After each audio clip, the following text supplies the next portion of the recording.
So what's up with y'all, man? Two fucking clear robberies last night. Nobody saying nothing about it. So all of those body punches Raymond Murataya was just credited for in the Andy Cruz fight. Tio goes to Shakur's body and you guys are saying he's blocking. Fuck that. All them punches count. Just like Raymond Murataya's punches counted last night. We're not doing that. You can't. There's so much inconsistency in fucking boxing judges. It's ridiculous, man. It's fucking terrible. It's terrible, bro. 2 robberies. Jesse Hart definitely got robbed. That was a shitty, terrible fight. When Khalil Cole don't even throw punches.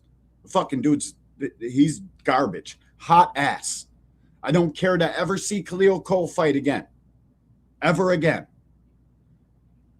Like, fuck out of here with that shit. Fucking terrible, egregious judges, man. Dana White post-fight. The reason I'm live is because we're gonna go over Dana White's post-fight press conference from Zuffa. Last night, Justin Gaethje shocked the world, just like I knew he would beat that fucking kid's ass from UK. Justin Gaethje fucked him up. Dude said Justin's face ain't gonna look the same. Justin's face looked exactly the same. His face, not so much. Zuffa boxing 1 post fight. Let's see. Oh no, I don't want to see this, dude. This dude, Callum Walsh, sucks too. Dana, don't be building no company around this kid. He's not no Conor McGregor. I know you got McGregor fucking in your oh shit, I don't even got it up here yet. What's up with you, Tim Layton? Salute, bro. Hold up, I'm gonna get it. I'm gonna get the screen. Shit, see, I thought I was already sharing the shit. Hold up, let me share this screen real quick too. Some bullshit, YouTube. This is crazy. I tell you guys I'm gonna swear, like on purpose. Put my shit to 18 over. Like, why block me? It's whack as shit.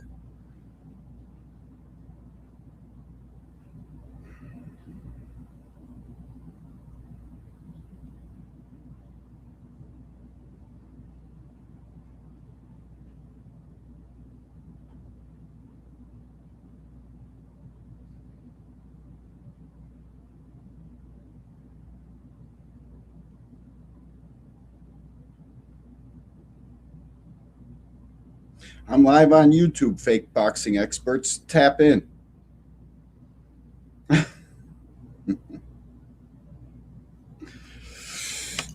Last night was crazy, Tim. I thought Andy Cruz won that fight easy, bro. This dude did not win the fight. There's no fucking way he won that fight. He won easy. Andy won easy.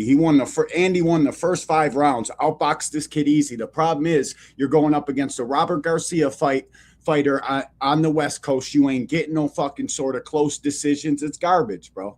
It's garbage. You got to have live scoring for shit like that. Shit is trash, bro. Boxing is super trash. Been super trash lately. They need to get this shit right, bro. We got to figure out some kind of scoring to where everybody knows the score of the fight, including the fighters, so they can adjust their level of fighting accordingly. You know, you lost 2 rounds in a row. You're going to come out that 3rd round and fucking go for your shit and try to win and give it your all. That's the only sport on the planet. It's the only business sport on the planet where the players don't know the score of the game. And the fans could definitely benefit from knowing the score. You can get better at scoring fights and know who's fucking winning and who's losing. All the body work this fucking kid did was getting blocked. And people were counting it like, what? Shakur Stevenson goes into the shell, blocks punches. You guys say nothing lands. Another guy that you're rooting against, you're acting like Bozianis is some sort of fucking overhyped trainer. You give the opposite guy every fucking benefit possible. It's garbage, bro. You guys don't keep the same energy. It's fucking trash. I don't even care to hear what this fucking kid's got to say. I don't even know why I fucking clicked on this. How the fuck do I get out of it now? There we go. This kid's ass juice. Fucking Callum Walsh can't fight for shit. Fucking kid not even throwing punches. It's just trash, bro. Low IQ fighters nowadays. Tons of them. None of these guys got any fucking IQs. Can you hear this, Tim? In here. The fight of the night tonight, again, no shocker, was Sandoval and Rodriguez. They won $50,000.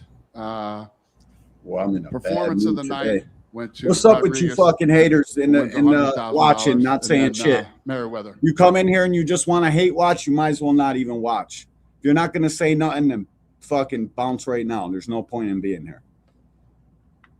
Fucking goofies.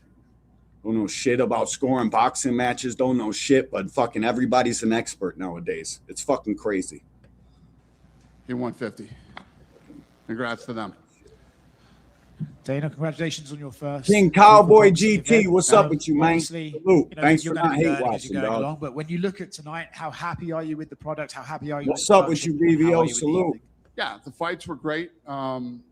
We need, we got a lot of work to do, but we'll catch our stride in the next 3, 4, 5 fights, and by the end of the year, we'll be where I want to be. I'm not expecting you to reveal like what you hated or anything, but what exactly do you mean by we have a work to do? Is it just? I have a whole list of stuff that we'll go through on Monday, meaning me and the team.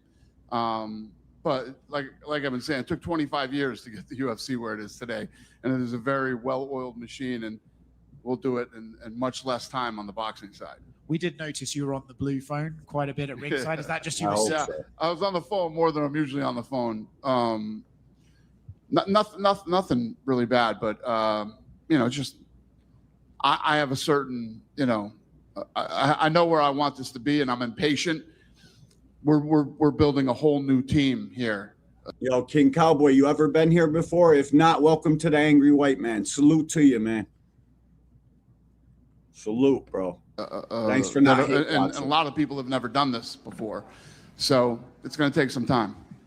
But one of the things that we wanted to do, and what we did a great job of, was if you watch this at home on TV, you don't feel like you were in the Apex. You don't see any front UFC line. stuff. What's up with you, champ? Salute, front line. Salute. I got to go get It's all Zuffa Boxing, Paramount.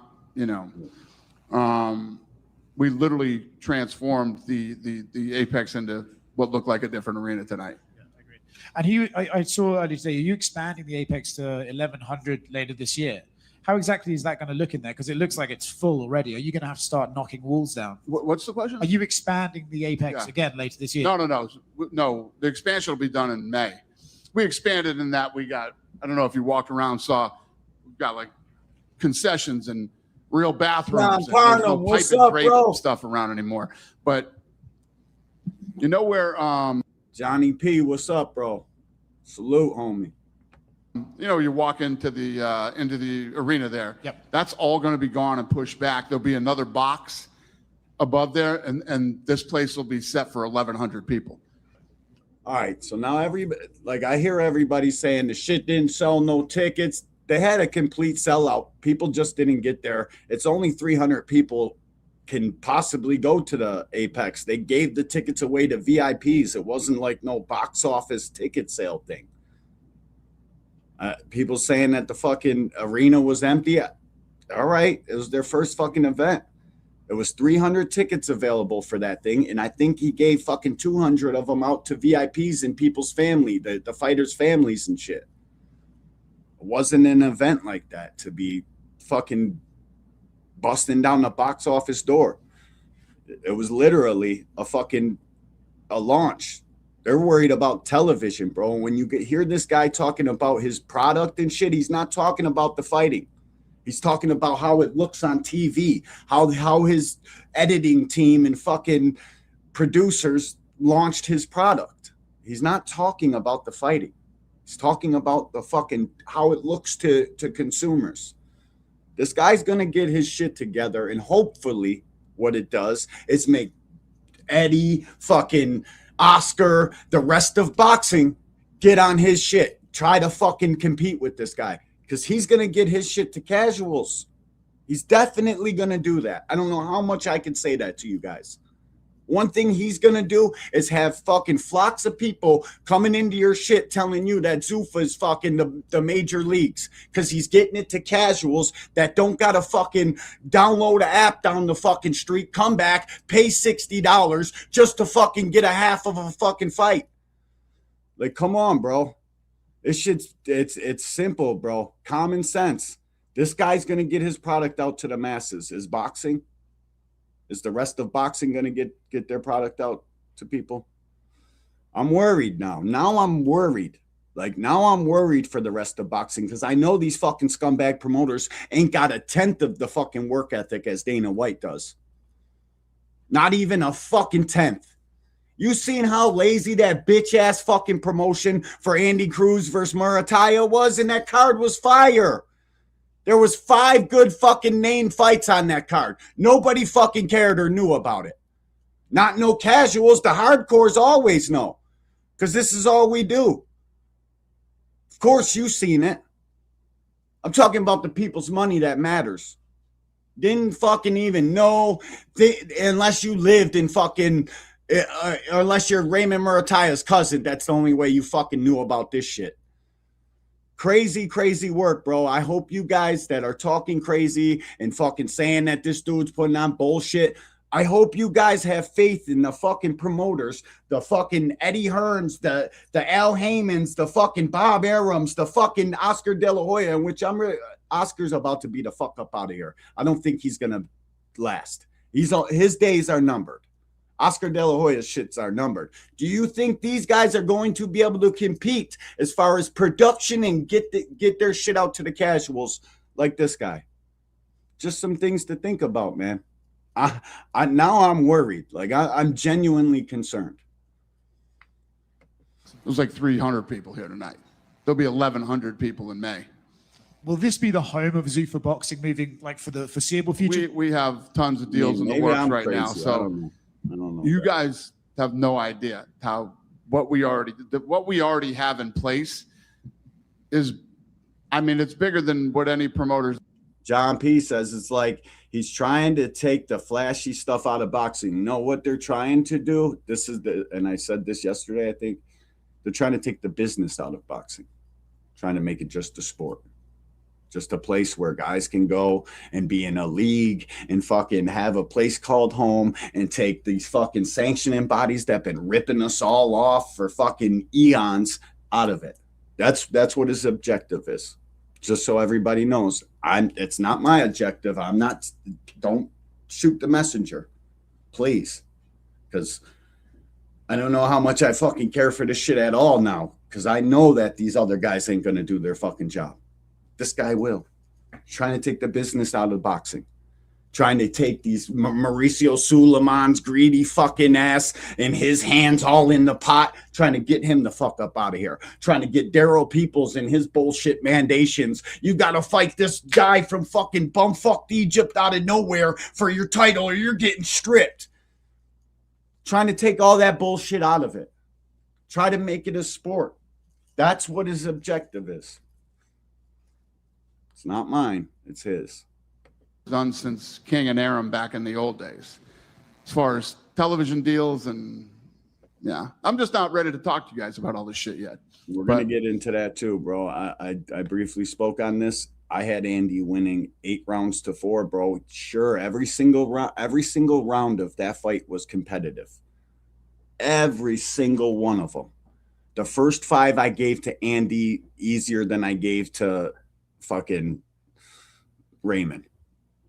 The last 7, there's a couple rounds in there fucking that are anybody's rounds, couple swings, but I thought Andy won that fight, man. And I think it has a lot to do with fucking Robert Garcia versus Bozy Ennis and how the people judge that shit. Now everybody's on the fucking internet talking about Bozy is overrated. Did you hear Bozy's advice?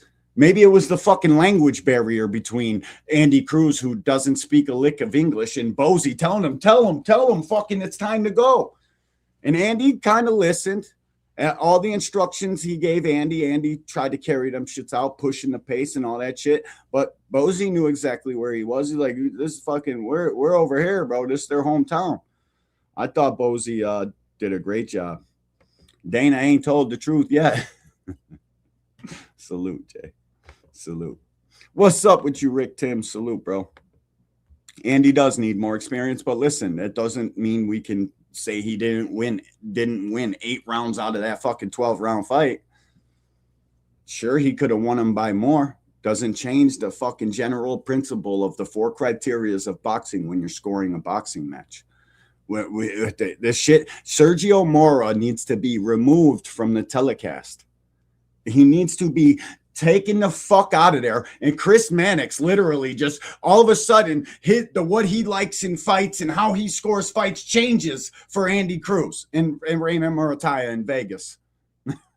It's crazy, dude. So I don't want to hear shit about a blocked body shot next weekend in New York City. He gets no blocks for no body shots because all of Raymond Murataya's body work was getting blocked.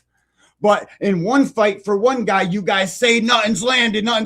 In this fight, everything's landing. It's like, what the fuck? No consistency to boxing. It's fucking ass cheeks. Real shit, man. Real shit. People are like, man, the boxing public is the most dishonest place you could ever be. Be more honest, guys. Be more honest about what you see. Don't fucking give block shots for one guy and like just call it straight down the fucking board. There's no reason to be fucking doing shit like that.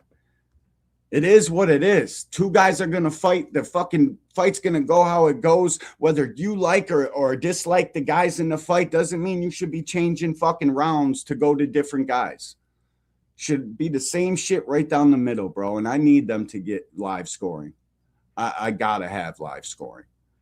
I seen Guerrilla Promotions. It's a UK joint, and they do live scoring. They announce it on the fucking in between the rounds. I'm not saying do it like they do it, where they're fucking trying to hype up the crowd and shit in between the rounds, and they're telling you this guy won the last round, this guy or that guy, and they tell you what the score of the fight is.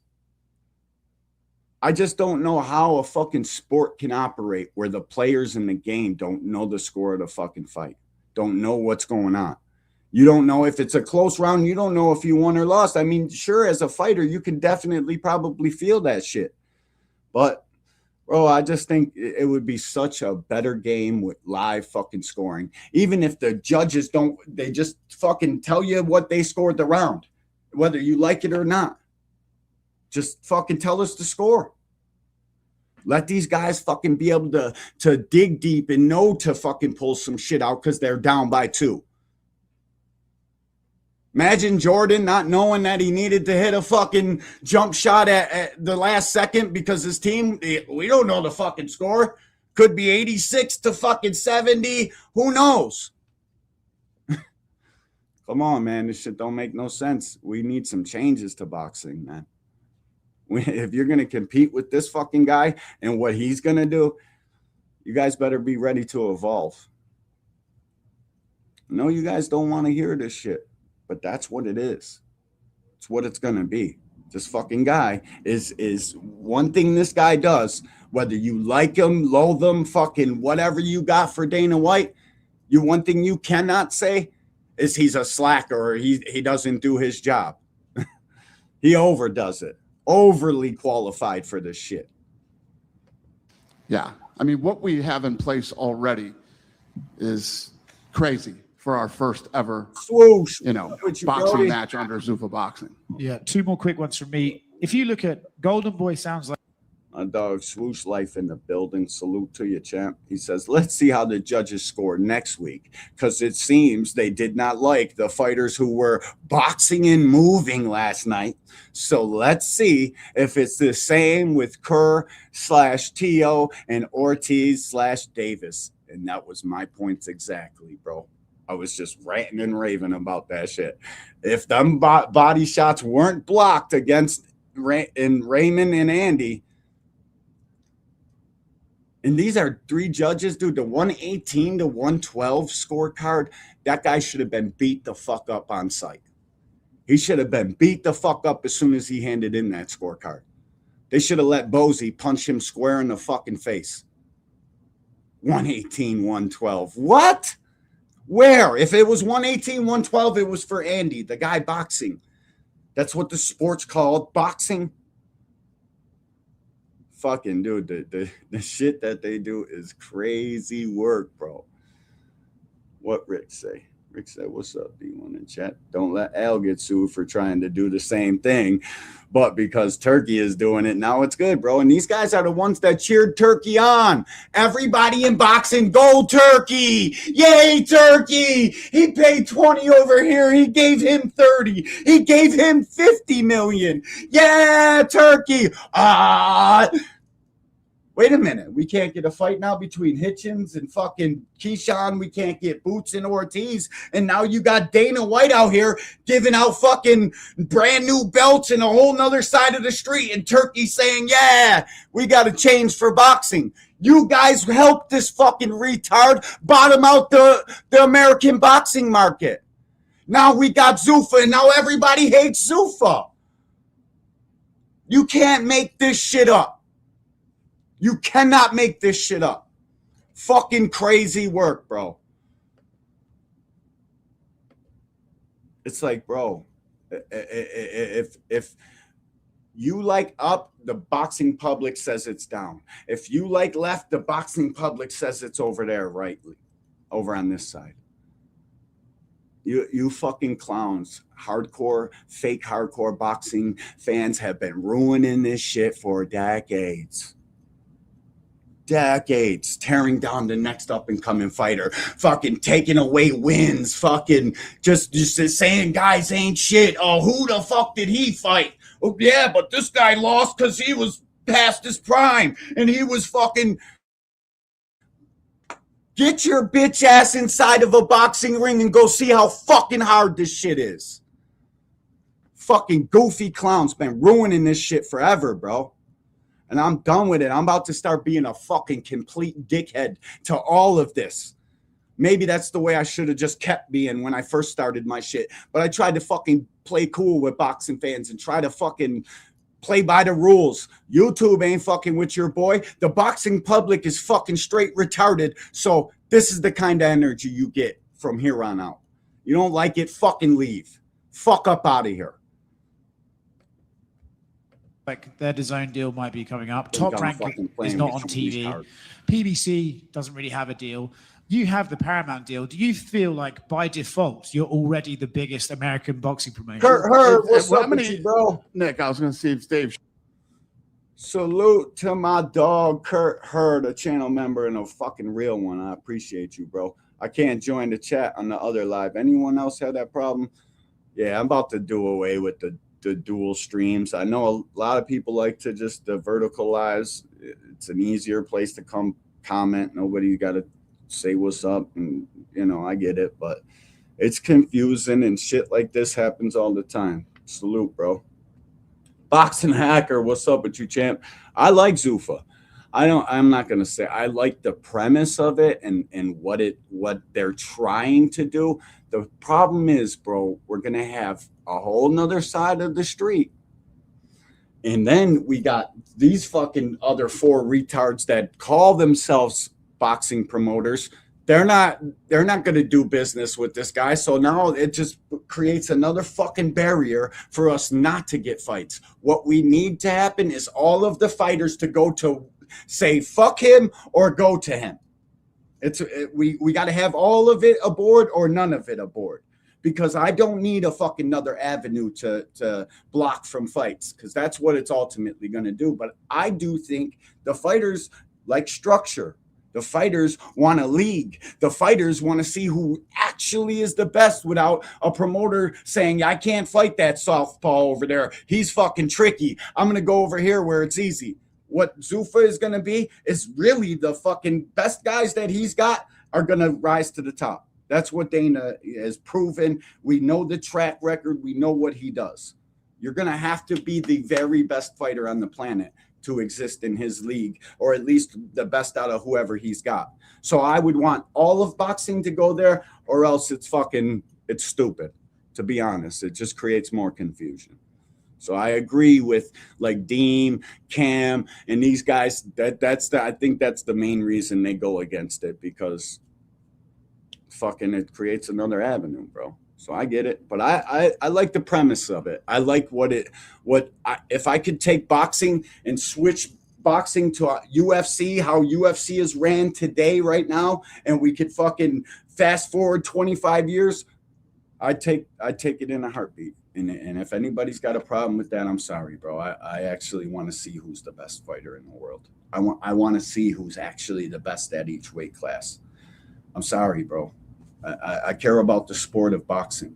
I care about the fucking sport of boxing thriving to be competing with the NFL and NBA, because that's where it should be. But we've been failed for so fucking long by these retarded, shaggy ass fucking fight promoters that we're getting passed by Michael Phelps in swimming. Fucking track and field, shot put, the guy fucking throwing a fucking 20-pound ball is more exciting to the American public than boxing. And it's not an opinion, it's a fucking fact. So I hear you, Hacker, but it brings a lot of controversy that we're going to have to argue over for the next coming years. And I don't think they're in it. I think they're in it for the long haul, bro. I think they don't get laws passed and invest initial investments if they didn't think they got something, if they didn't think they can help it. Donald Trump fucking stepped in and helped his bill get fucking fast forwarded through the process. Like, it's scary, bro. It's scary fucking times for me. Because, guys, I don't know if you listen when I talk or not, but boxing is all I do. I don't got TV shows I like. I'm not going to fucking see what's on and Survivor's on tonight. Whoa, I don't give a fuck. I watch boxing. If there ain't no boxing that I want to watch right now, I watch old fights and educate myself on the history of this great fucking sport. If you're a hardcore boxing fan, that's exactly what the fuck you should be doing too. Watch more boxing. Bruce Gas, salutations, quadruple OG. Appreciate you stopping through, man. The fighters also want to get paid. I know that, bro, but listen, $750,000, 99.9% of boxers cannot sell tickets. Getting $750,000 for a title fight is good ass money when you can't sell tickets. And you can get 4 of those title fights a fucking year, maybe even 5. The numbers start adding up, bro. There ain't no more pay-per-view in the UFC. Paramount, they don't do that. They just stream. The guy gave out a couple $100,000 in bonus last night to the UFC guys and in the Zuffa card. The problem we're having nowadays, bro, is guys are getting paid too much money, just to be honest. And I hate to even say that, because a fucking fighter's job is the hardest job on the fucking planet. The single most hardest job you can get is being a fucking fighter. It's very fucking detrimental to your health, fucking your well-being. But guys are overpaid, bro.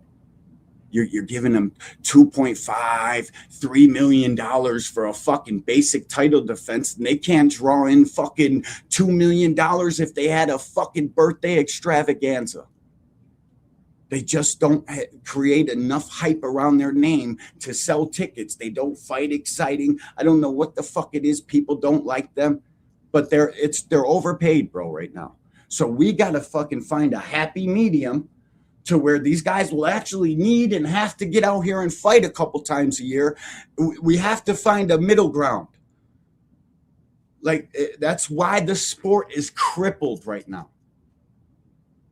But, fucking do what you got to do, say what you got to say, fucking argue how you got to argue, bro. That's the facts of the matter. These guys aren't fighting enough.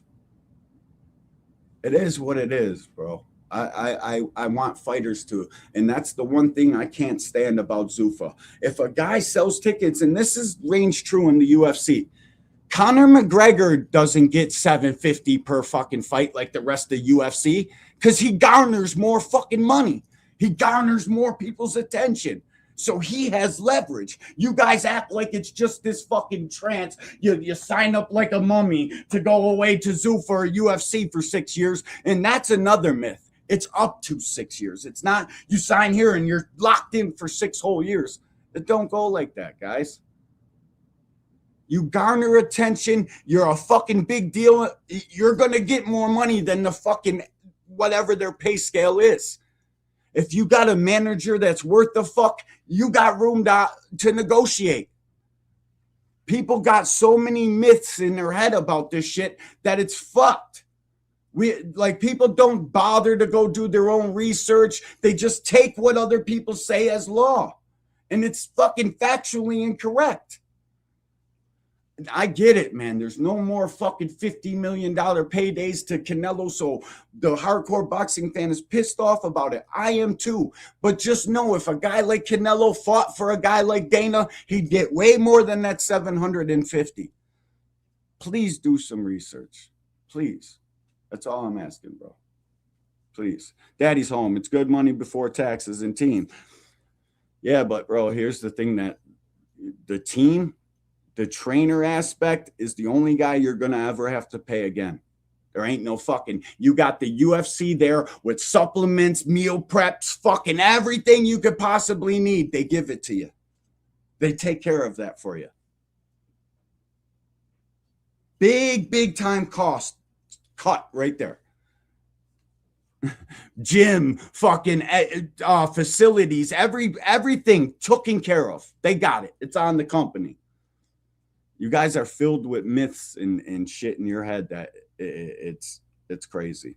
Just go try to educate yourselves, guys, on what actually is given to the fucking fighters from this guy. He's literally just if you knock somebody out, you get $50K, no matter what. Fight of the night, $100K. He's got like 5 different bonuses, different bonus options. And yeah, he's just giving them back their money. I get the fucking other sides of the arguments.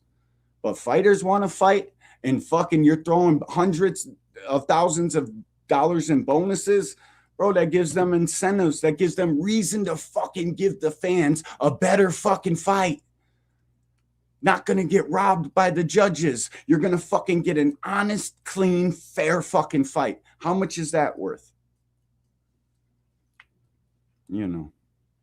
And bro, I'm not saying everybody needs to fucking stop what they're doing and praise Zuffa. I'm not even praising them myself. I'm not trying to paint the. I'm just saying, bro, for the sake of fucking the sport of boxing, I wish the rest of boxing would start fucking operating like that. Maybe take some fucking plays out of the UFC book and fucking start implementing it into your contracts. They're doing something right. They got $18 or $11 million gate last night. What? Like, come on, bro. You guys can't be this fucking standoffish to everything. The American fight promoters and Eddie Hearn are going to have to fucking tweak their shit a little bit. That's just my opinion, man.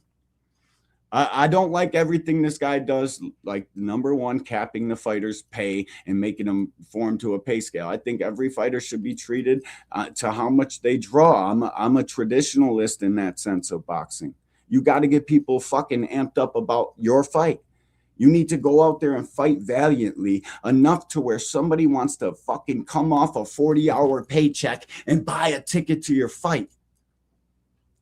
Where the game is fucked up right now as far as these guys going out there and putting up stinkers and shit, asking for too much money, way more than they're worth. I just wish they would take a couple plays out of this man's playbook, and then I'd say fuck Zuffa, get it the fuck up out of here. But the game is so corrupt and so torn, man.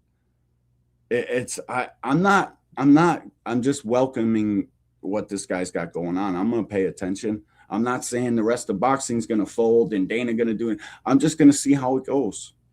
I'm going to hope to God that the guys that I've been brought up on promoting fights, They get to work.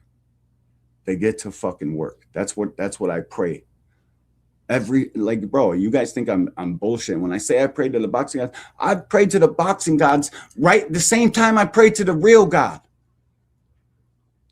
Y'all ain't got it like me, bro. Y'all don't do this shit like I do, bro. You don't love this shit like I do. I'm certain of it. Shaw was in here, but how many territories were we on TV tonight? 13 territories outside the U.S. we have TV deals in that we aired on tonight, not just Paramount.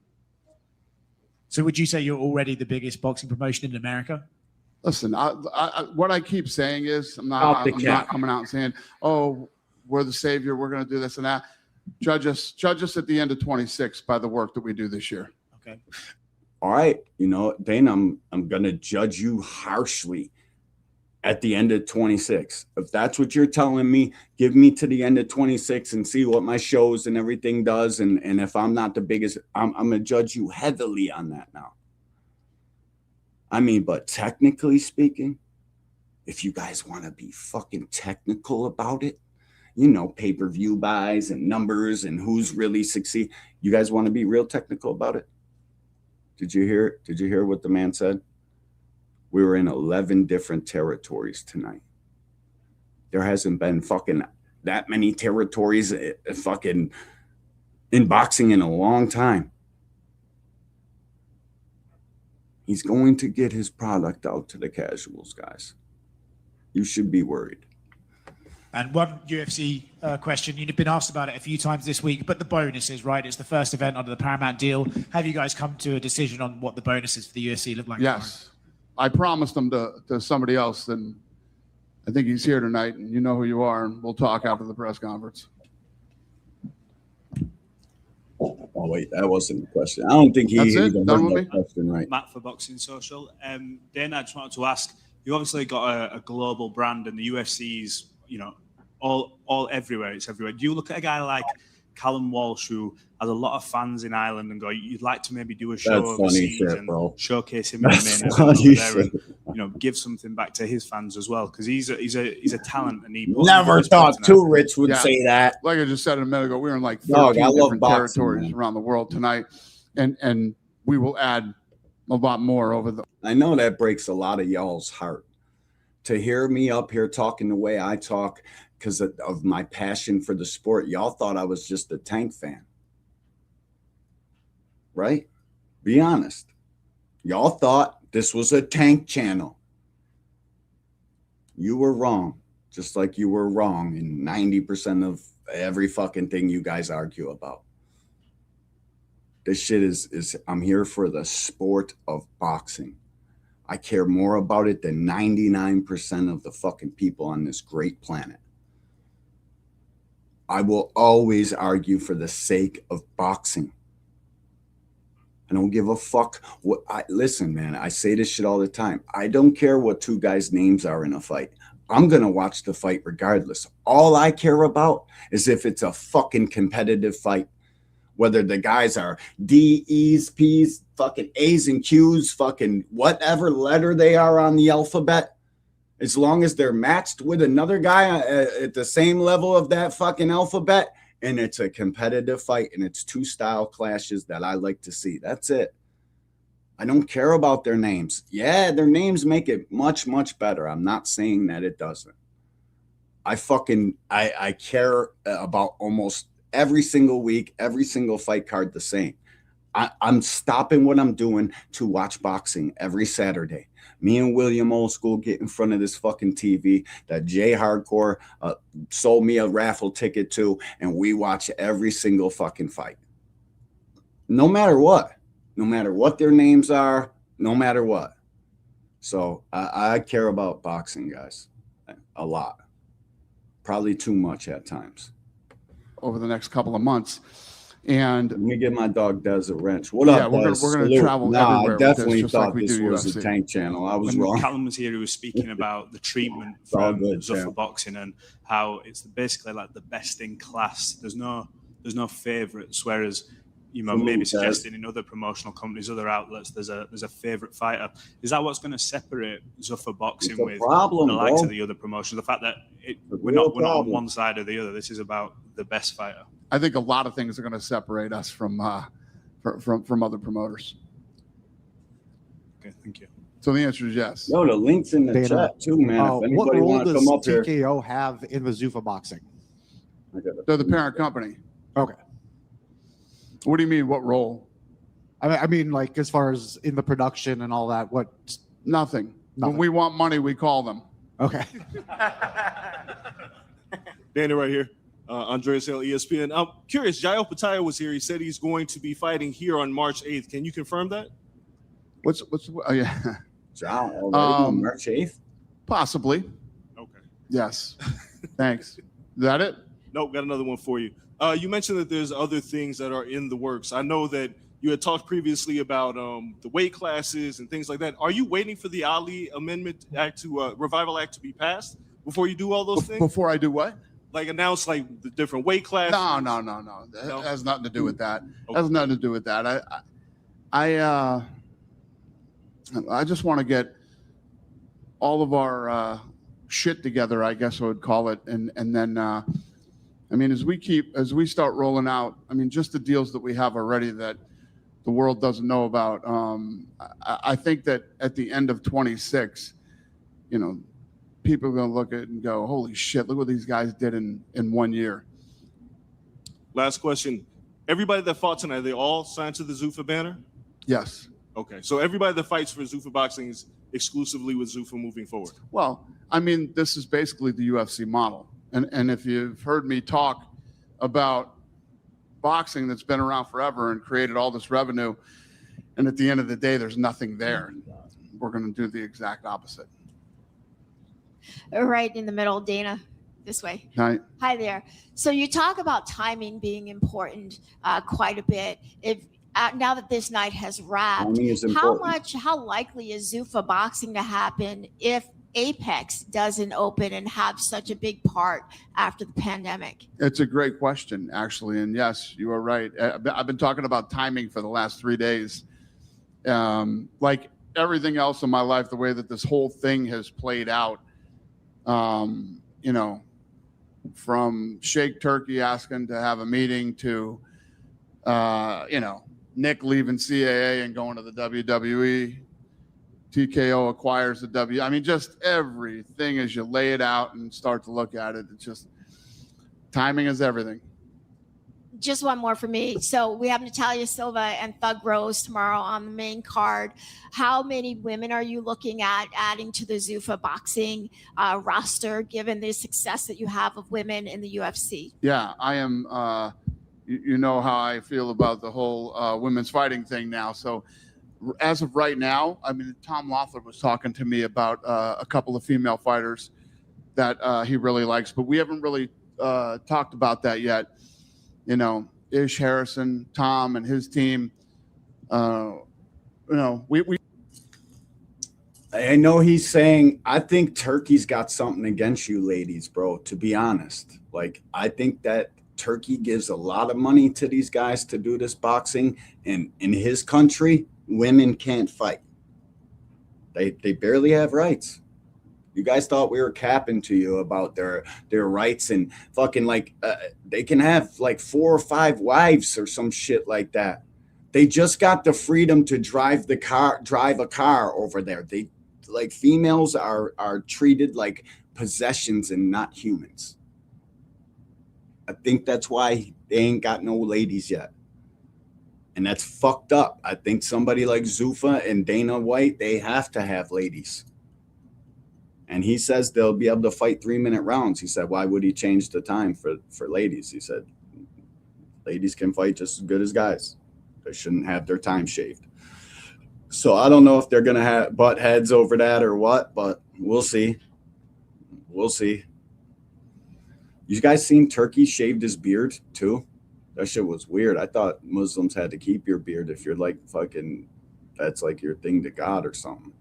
I don't know. I could be wrong, but I know I seen his ass shaved. It was funny as shit. Going on a business meeting with 2 fucking white dudes shaved like a mother. It's like, what the fuck? What happened to Buddy's beard? We haven't really got into that yet, but the answer is yes. We are interested in that's a fact. Just to follow up on women's boxing, bro. obviously the reason women in MMA have done so well is they're exactly the same as the men, but in women's boxing it's like shorter rounds. Would you try and match the women and men's boxing, or would you be happy with it being different? What'd you say? In women's boxing, the rounds are shorter, right? Okay, yeah. In MMA, they're exactly the same. What's your philosophy on that if you brought them in? I agree with you. Yeah, I mean, in the UFC, women fight 5-round fights. Yeah, I agree. So you would have women come in and box the exact same as men? I never thought about it till you just said it, but I wouldn't be opposed to it. Dana, right over here in the center. Just a Opetaia question. When he does go ahead and fight here, will it be at cruiserweight or will it be at a different weight? We haven't talked about that yet. I mean, we just signed him, flew out to Vegas. He and I met when he got in town, and he's going to be here for a while. So there's a lot of things we got to talk to him about and what he's interested in doing. And but I don't know. I heard fucking on an MMA podcast the other day that Opetaia, they're going to try to get his ass to fight MMA because he can't get no fights, bro.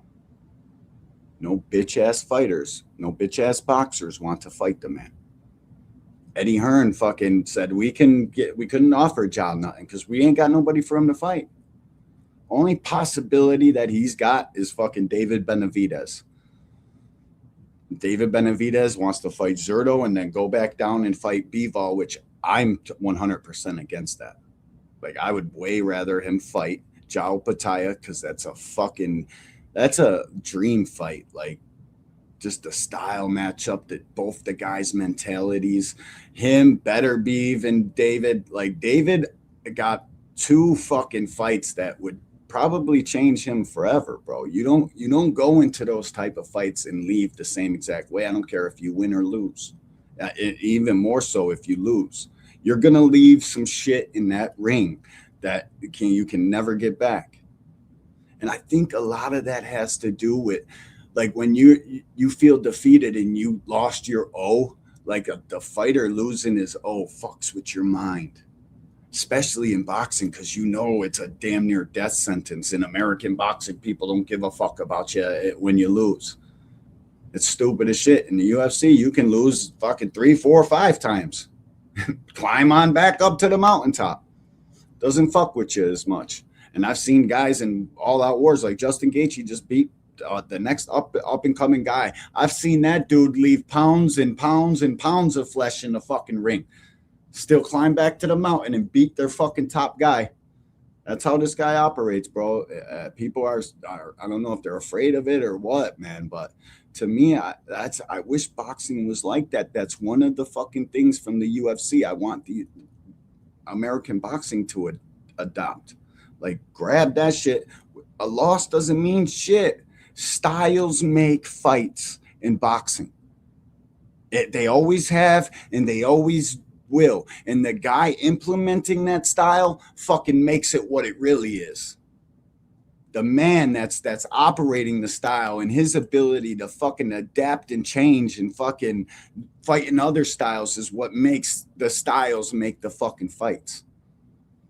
So you're not going to be able to beat every style. It just, that's the nature of fighting. This shit's been going on for eons, and that's been true since the first fight and the last fight. And every fight in fucking between. So I hate that American fighters can't take a loss. It's the wackest shit ever. And I don't think you need to retire if you retire with an undefeated record, I'll show you a couple guys you avoided.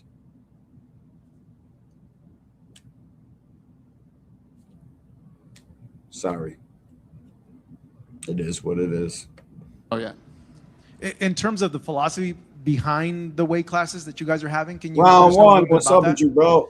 Yeah, I think that, first of all, Jao going to fight on Zuffa once or twice, and then it'll be send off to Riyadh. Yeah, and what we're going to do this year. This is all a work in progress. We haven't. It's like when we signed him, people were like, I thought you were only. Listen, this thing's moving faster than I even anticipated, and everything's on the table. So It's confusing. We don't know. We'll sit down with him and figure it out. Literally, not just the Zuffa boxing team, but the UFC too. All we have been focused on is this launch. 10 all times we've been more working entertaining on than anything and, we had last night. That's we'll start working on other things next week. But really, all we were focused on was this launch. In the teaser trailer, we saw you.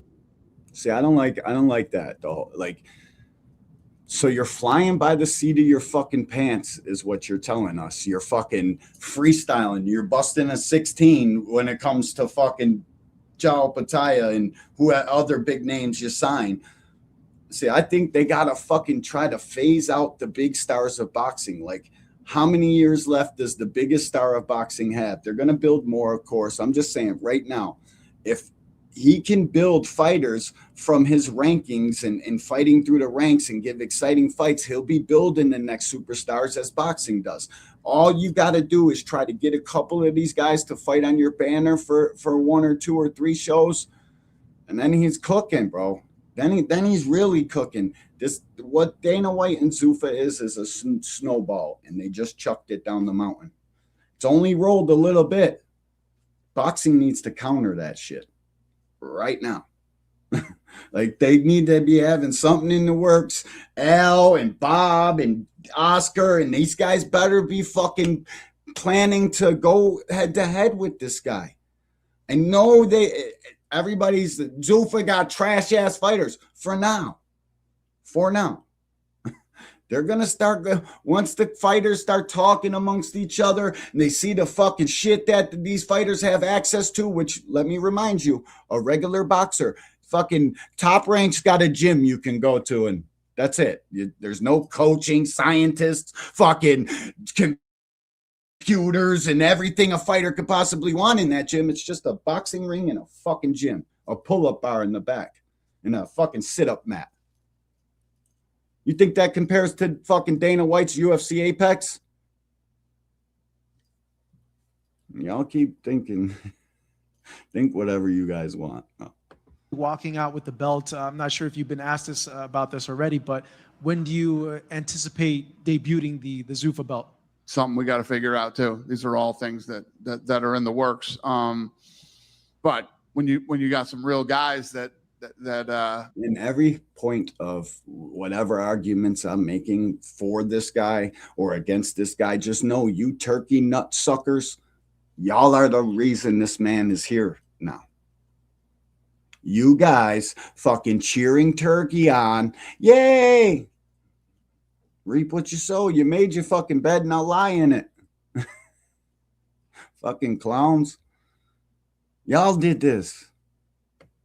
Makes sense, and you get some real opponents. You put the right fights on, you start handing out belts.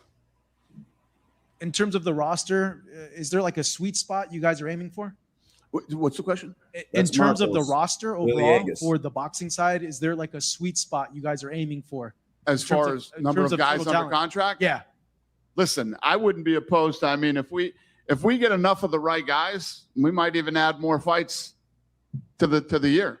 Who's mad at that? All right. To me, what he just said is music to my hardcore boxing junkie ass ears. He said, shit, we might even sign so many fucking guys that we're going to add more fucking dates to the roster. And just so you guys know, the way the UFC operates, just because you see the numbers 324, 323, there's fucking card after card after card all during the fucking month. They don't stop putting on other cards because they're promoting 324. This guy is fucking a problem. He's gonna get to work. You guys got faith in your promoters? I don't. Anything is possible. We'll see how this all plays out over the year. With that, anything is possible. Is it possible at all that you guys do work with the sanctioning bodies, or is that completely out of the question? Lee Jackson, salute, Brody. Fucking secret dance move. What up with you, man? He says Zuffa going back on everything they said they were against. I don't know where you said that at, how you came to that conclusion. Explain. Secret dance move? Explain. When you say work with them, as far as in what? terms of making unification, Them coming in and doing belts now. I'm not interested in that at all. So going off of that, Dana, right in the front here, there's no. He's not interested in working with the sanctioning bodies at all. And this is where it's confusing to me. But you got Joao Pitaya, whose only goal is be undisputed at cruiserweight and become the best cruiserweight in the world. That's I've heard that come out of Joao Pitaya's mouth numerous times. But now your fucking dumbass is up here talking about you're not going to work with the sanctioning bodies and not allow a guy you just signed to fucking chase his dreams. My question is then why the fuck did Joao Pitaya sign with this guy? What was in it? You had to have known that this is what this guy's about. And let me just make this clear. If we could do something to eliminate all of these fucking belts and their greedy fucking mandate and bullshit, I would gladly take that. Gladly. Please give me that. But then again, I also like that there's 4 champions in boxing, and the object of boxing is to become a champion of one of those 4 sanctioning bodies and then go get the rest of the belts. That's a boxer's objective. That's when you start throwing professional punches, your number one objective is to become champion. Then after that, unify. Get all the belts. You're the real fucking champ now. That's what boxing is premised around. That's how this shit goes. So I don't know if I would want 1 belt or 4 belts. I mean, I think 4 is a bit much. Like 2 would be perfect. 2 in the ring. That would be sweet. Like, what if all of boxing fucking just unified it and made their champion versus Zuffa? Let's get 2 leagues going. I don't see how that could be a bad thing if this guy was fucking willing to do business with boxing's champion. Like, that would be sweet to me. It'd be like the league, 2 fucking different organizations, be like the NFC versus the AFC. Why not? Sounds fucking great to me. But what was music to my ears is this guy saying that there's no cap to the amount of fighters I'll sign. I'll add more dates to the roster. Like, that shit to me is what I just want more boxing. That's it. I like fights every single weekend. We do get for the most part, but I'd like it to be more Americanized. I'd like to see boxing in America be the fucking, like I said earlier, going head to head with these top other sports, because that's what it should be. Everybody loves boxing, that loves a guy that can box. They love the person. Like, when we haven't been getting our persons out to the public, our fighters fucking rot away in the gym. There's nobody to fucking help them or tell them what to do to get the public's attention. Like, it's fucked up. There's like a break in the command chain, like the way it goes. Like, you do this, and then somebody fucking stops telling you, and everybody in boxing's out for themselves. There's no fucking league aspect of it whatsoever. And that's the one thing that I would change about boxing. I would make it like how Dana has his guys fighting the top, like everybody fights, fucking bracket style, just about every weight class. We're going to really find out who belongs with that fucking strap on their waist and who doesn't. It's not going to be a strategic chessboard game no more. And that's all I've ever wanted, bro. And the reason we can't do that is because of the fucking undefeated record is the reason why they don't and can't do that. Because they've built it up and promoted to a way that you can't take a fucking loss. And that's the promotion's fault. That's fucking the guys who promoted Floyd and fucking the undefeated record. That's their fault. That's because Showtime got that out to all the fucking casuals and everybody everywhere. Now it's fucking a law in boxing. You can't lose or it's a death sentence. That shit's corny to me. I'd love to see these guys fucking thug it out and be able to get back to the top.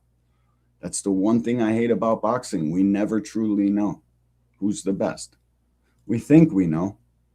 Eye test tells us. But we never truly know who the best is, guys. world where you could see a Zuffa belt on stage and like say But next to that's the all the WBC boxing belt, fans want. like to have their titles fight, like if you're the champions fight each other. Hold on. There's Hold on. Let me is see there- what, let me is see what so- Secret Dance Move says. Me and Secret Dance Move don't agree on shit in life ever. Anytime I've ever seen him in a chat, me and him don't agree. But that's cool. I like people that don't agree with me. I'd rather fucking, it's the other side of the argument. We ain't gonna get nowhere if everybody's just saying, yeah, agree. So if you, I'm a bit standoffish, but you come in here, I want you to type your shit, bro. I want you to push back. I would have actually been fine if Zuffa just focused on grassroots boxers for their first year. Me too. They totally gone against what, okay, that's what you were saying. And I, like, for me, build them. Let me see, dude. Go over here, quietly go to work over here, because it seems like he doesn't want to play nice with the rest of boxing. So if that's the case and you don't give a fuck what's going on over here, just take the guys you can build and you can make and go over here and quietly put on your products and do your thing, bro. You don't need these big name fighters. Show me. Alan Sostain, salute, bro. What's up with you, homie? He said Zuffa only works if everyone's exactly. That's what I said earlier too. You'll never know the best. Is the best going to be considered the Zuffa best? Then that's what we'll label it. That's what I'm saying. It would be the Zuffa best. But this guy's gonna he's gonna go to work. Hey, you know that. I know you know that. Because all the elite fighters aren't with Zuffa, and that's a fact for now. For now, guys. That's all I'm saying. For now. That's facts. That's 100% factual. What Alan just said it's facts. We'll never fucking truly know. But do we ever truly know who the best is? We don't, because these guys don't fight, bro. No, you can't fight that southpaw. Can't fucking go against this guy with crack. Can't fuck with him because he pressures too much. You know the drill, bro. So do we ever truly know? At least we know what Dana's going to do. He's going to put his very two best guys. He's going to make them fight their way to the top. And when they get there, there ain't no bullshit. And we don't got to worry about contract disputes and fucking monies and this and that. He's going to make them guys fight. So, and like I said, bro, I just want to see competitive fights. And I'm not all for Zuffa, man. I got to keep saying that because I'm not. I like the shit that he implements into his fighting leagues. That's what I'm for. I'm for what he implements for his fighters and the way he makes them fight. I'm against how much he pays them. I'm against a whole bunch of shit, bro. What's up with you, King B? Salute, Brody. Salute, man. Cross-promotional fights would be fire, though. But here's the thing, Dana White, and this is what William Oldschool says about this. He says, when these Zuffa champs do get the opportunity to fight the regular champs, you know who's going to win those fights? Zuffa, because their guys are fucking active as it gets, sharp as a fucking tack from being in the ring 4 times this past calendar year. So that's what, I mean, and that activity matters, guys. You fucking Zuffa merchants. Hey, you ain't even got to worry about fucking clothes cost anymore because you're going to put your bitch ass uniform. That shit's corny. That's one thing that I can't stand about this guy. He makes you fucking feel like you're literally on the plantation, for lack of better words.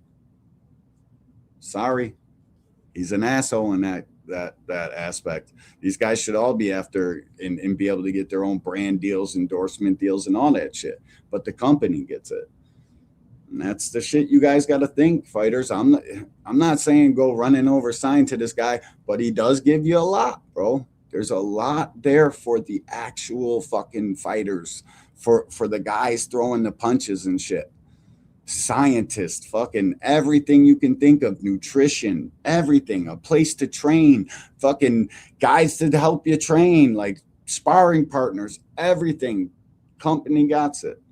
But he put you in a bitch ass fucking gray sweatsuit like you're about to go dig ditches and shit for a little bit of fucking commissary time. So I get it, bro. I get it. And listen, man, I want the sport to win. If we got to win with Dana, win with Eddie, win with fucking Oscar, win with Al, that's where I want the sport to go. I don't give a fuck who's in charge. Just as long as there's fucking some fucking substance to this shit. There isn't really no fucking, it's always a going out of business sale. It's lame, bro. There's no structure to the sport of boxing at fucking all. And like, that's where like the sanctioning bodies don't really pull their weight. Can the WBC tell every one of his fighters, just come to our joint. We'll have the tickets sold. You ain't got to worry about shit but fucking fighting. The WBC doesn't do that. The IBF doesn't do that. The WBO definitely doesn't do that. This guy's shit. This guy's sanctioned because he's a sanctioning body. He's the belt. He's the UFC. He's the belt. He promises you a sold out crowd, fucking tons of fucking amenities, all the fucking things a fighter could need. Like, it's a lot, bro, that the sanctioning body's got to step up. They got to do a better job. If you want fighters to fight for your fucking belt, that's the kind of things these guys need. And shame on the sanctioning bodies for not fucking supplying it. We yell at the sanctioning bodies for taking in 3%. Where the fuck does that money go? It don't go to no fucking facilities like Dana White got. And I'm just pointing the shit out, guys. Be mad at me all you want. Be fucking mad at my opinion all you want. But I'm just saying, man. That's all. There's no world where like to have a Zuffa belt up on stage next to the WBC belt at like a press conference, like if the WBC champion wanted to fight the Zuffa champion. Listen, I'm not going to say no, that we would never do something like that. Anything is possible.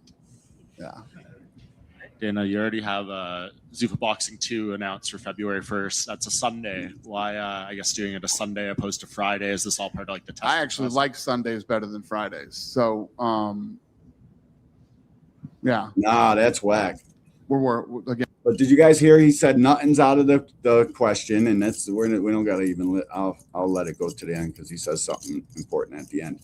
But he said nothing. It's not out of the question. The guy said, will the WBC be able to put their belt next to your belt later on down the line after you build champions? He said, listen, it's not out of the question. Nothing's out of the question. He's basically flying by the seat of his pants. That's what he told us in the beginning of this shit. So, man, I'm just eager for boxing to win. And people that saying boxing is dead right now, it has dull points for sure. But it's not dead. There's so much boxing going on. If you actually care about boxing and don't care who knows about the card, as long as you know, there's tons of fucking fighting going on. Tons of it. Shame on you for fucking thinking that boxing is dead. And that fucking dude. Did you guys see the new Tank rumor? He's hiding in Cuba. Oh, fled to fucking Cuba. Like what? You guys are fucking shot out. You need to get that hatred out your fucking heart. And you know why I haven't really commented on? Because I don't give a fuck what goes on personally with Tank Davis. He's got some mommy issues he's got to figure out. That's what I can say about that. Kid's scared to get counseling. Go get yourself some help, young man. It's not going to fuck with your fighting skills. And if anything, it'll make you a stronger, more mentally prepared fighter. A better fucking form of yourself. Have a little bit of understanding. Like, I don't understand the kid's worried about going to get counseling because it'll take his fight away. They don't do that. I've been seeing fucking shrinks for 20 years, bro. Don't do that. And all the work in progress. Go get some help. And just a UFC related one from the weigh-ins this morning, a pretty scary scene with Cameron Smotherman. Yeah. Oh, listen to what he says about cutting weight too. He's okay. Yeah, he's posted a statement, but he said he doesn't know what happened. He didn't cut that much weight. Like, it's pretty unusual to him. I know we're not doctors here, but like talking to any people, do you have any idea how that happens? No. I mean, if doctors don't know how it happened, how the fuck do I know how it happened? You know what I mean? But could be nerves, could be, I mean, it could be a million things. I mean, people faint at weddings, you know? I don't know how. Listen, I'm glad All he got was some stitches on his chin. I mean, he fell face first, no hands. First thing I asked Lene is, does he have his teeth? So for a really scary, horrible situation, it turned out about as good as it could. We had a couple other guys who did miss weight, though, David Figueiredo being one. Do you feel like weight cutting and everything you guys have done through the PI and the help you give these athletes now, like, is there still improvements that can be made on this situation with extreme weight cutting with these fighters? I think you can always make improvements. Secret dance move. They said tanks in Cuba. D1, let me find out. Dana is your long lost cousin. He's an asshole like me too. Nah, I don't. I dislike Dana, man. Like as a person, bro. I just couldn't do what he does. I couldn't profit that much off of fighters the way they do. I understand having to profit for the betterment of the entirety of the sport. So I understand having to take some of the fighters' money and invest it back into the sport. The problem is the promoters we got, they take it and they invest it right back into their fucking pockets. This guy actually cares about his fucking sport and the baby he built, whether it's his care for the fighters or not. That's the one thing I like about him. But you got to stop taking so much from these fighters, bro. Or give out bigger bonuses, man. Make them have more incentive to fucking make the TV numbers go. You know what I'm saying? Like, I don't like that part about him. I'm skeptical of him at all times, bro. Because guys really put in pain for this shit. And I know why the people I love in boxing are going against. I understand it, guys. 100%. And I don't want this to fucking be like I'm taking up for the guy. I'm not. I'm taking up for the sport of boxing. Whether you guys look at him as somebody that's going against or with the grain, I don't know, man. I'm just saying I need to see some changes in boxing. Hopefully, and this is what I've been saying from the rip about Dana, hopefully he makes these guys do their job. That's why I welcome it. And plus, I'm not going to fucking bitch about more fight dates. That's exactly what we need. So, I understand why my people are fucking going against this 1,000,000%. I'm almost there with them, but then again, I just want the sport to win, dude. I just want the sport to win. And I get the I told you motherfucker so about Turkey and everything. Like you did. We told you guys as long as Turkey's been here, this fucking guy. I just hope that they don't get a grasp of the sport and then take this fucking Zuffa shit over to Saudi. And I don't think that that's the case, though. I think that it's about about the sport. And that's the detail that everybody's missing about this shit. We're just arguing about the roadblocks and the fifth side of the street and the dumb shit about it. But what the objective is to take the business out of boxing and make boxing a sport again. So I don't know, you know what I mean? We're very early in this. We got to see how this shit goes. I want boxing to take some of Dana's strategies, I would say. I want boxing to fucking learn from this guy and get to work. Because like I've been saying, he's already there. He hasn't clocked out since the fucking first punch thrown.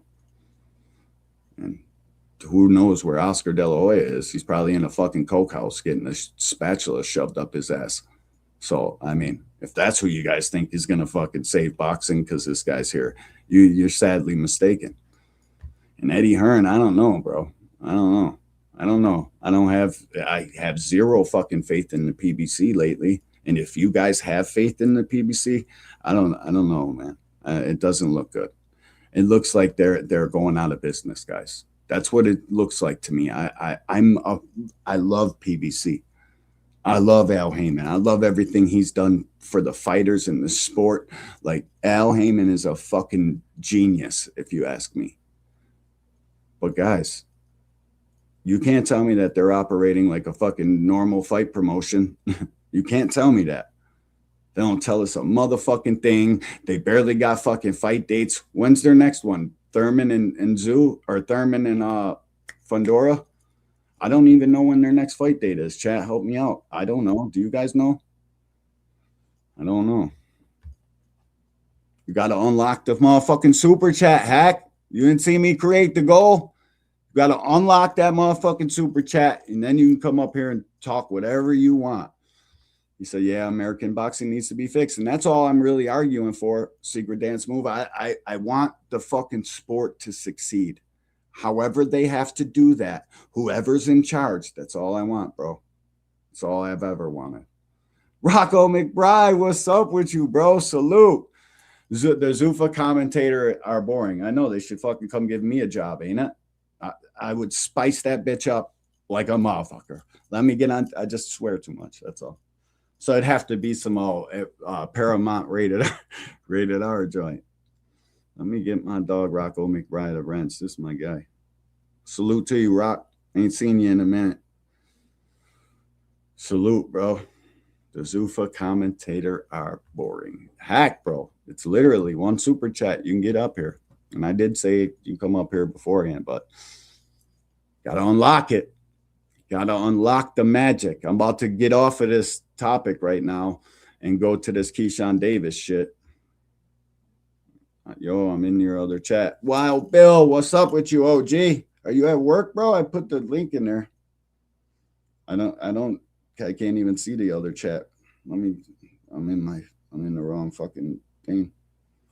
You can't even get to the other chat. Yeah. So chat, man, I'm not for Dana. I'm not against Dana. I'm not, I'm just seeing how it plays out. I'm going to watch.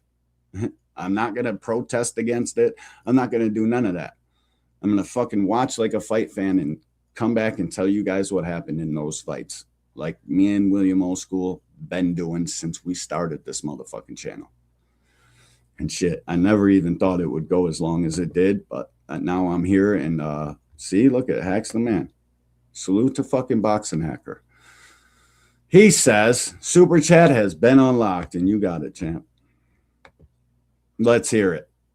Yeah, we're going to be agreeing, and that's fucking whack. Well, we're not going to agree the whole time. The whole time. What's up, D1? What's up, brother? What's up with you? Man, nothing. Yeah, I do agree with what you're saying, though. A lot of it, at least. I think at the end of the day, I think people are, I don't know.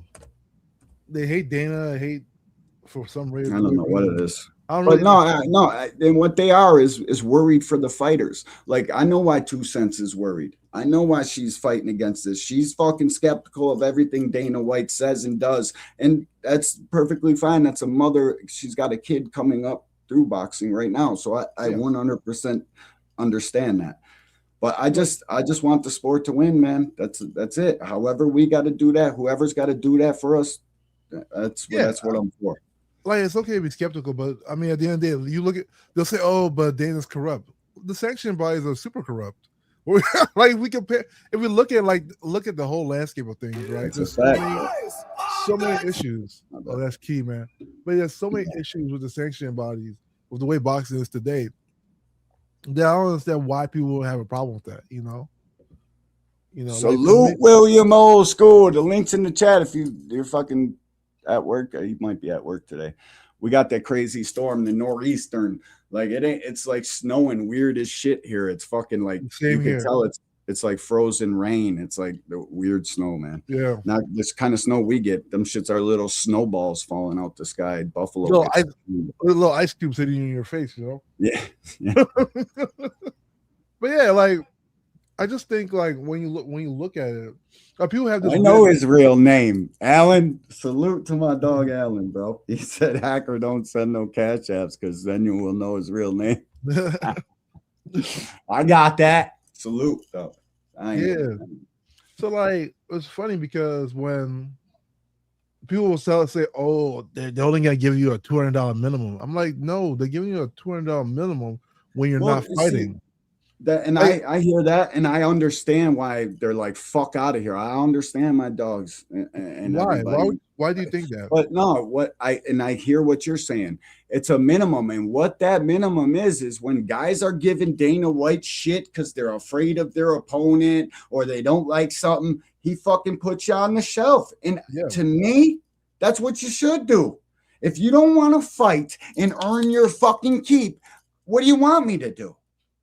You want me to just give you the benefit of the doubt and fucking what, bro? You don't want to fight? You're gonna go on the shelf, and at least we give you $200 fucking dollars. Boxing don't give you shit. Yeah, they don't give you shit. Currently, I understand it, but $200 is a joke, though. It should be more than 200, and I think it's that's the minimum, what though. saying. Like, it's the minimum. It should be, though. If you're gonna give a minimum, at least make it to where a guy can fucking at least get by.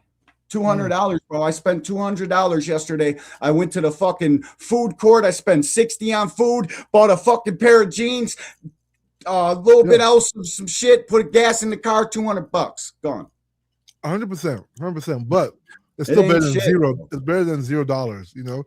So for people complaining, it is, but it isn't. Yeah. And I want it to be more than that too. That's a little bit. That's not enough, bro. If you want boxing fans to be excited about your product or the fighters to be excited about what you got going on, you need to raise that 200, though. That's just my opinion.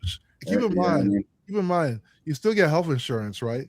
Which is really beneficial for fighters. You know, that's a big deal. You still get training. You still get to go to gyms. Like they have gyms centralized where you can train at.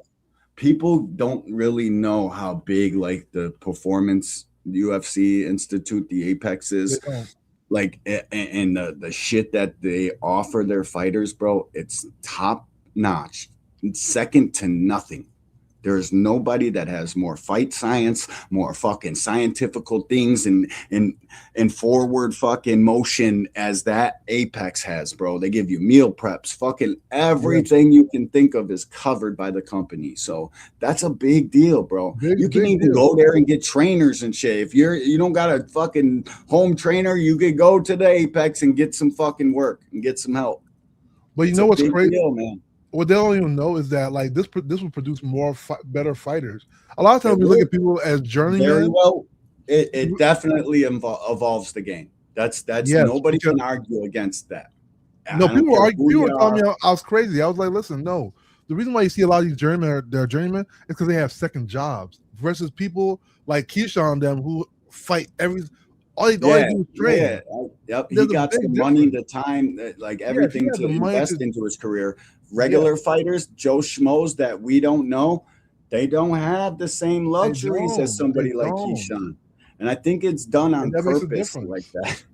Like the promoters want their guys with a name to be much better than the guys without a name. They don't want no name Joe Schmo with a left hook to be able to fuck with their guys. So they fucking shelf them, do whatever the fuck they got to do to avoid that guy. And now that guy just went to Zuffa and got a fucking job. And we're going to see who's the best out of all the guys we could never see before because they were avoided or fucking shelved. Like that's a good point of it. But people were telling me I was crazy. I was like, no, that's how it is. They were like, no, if you're good, you're good. You're not, you're not. I'm like, no.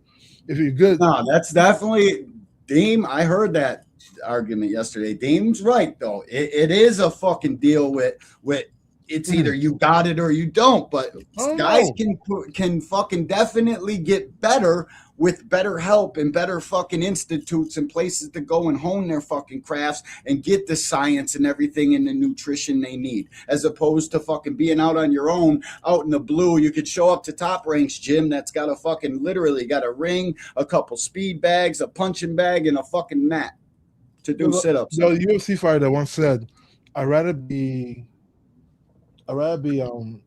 somebody who trains hard than talented.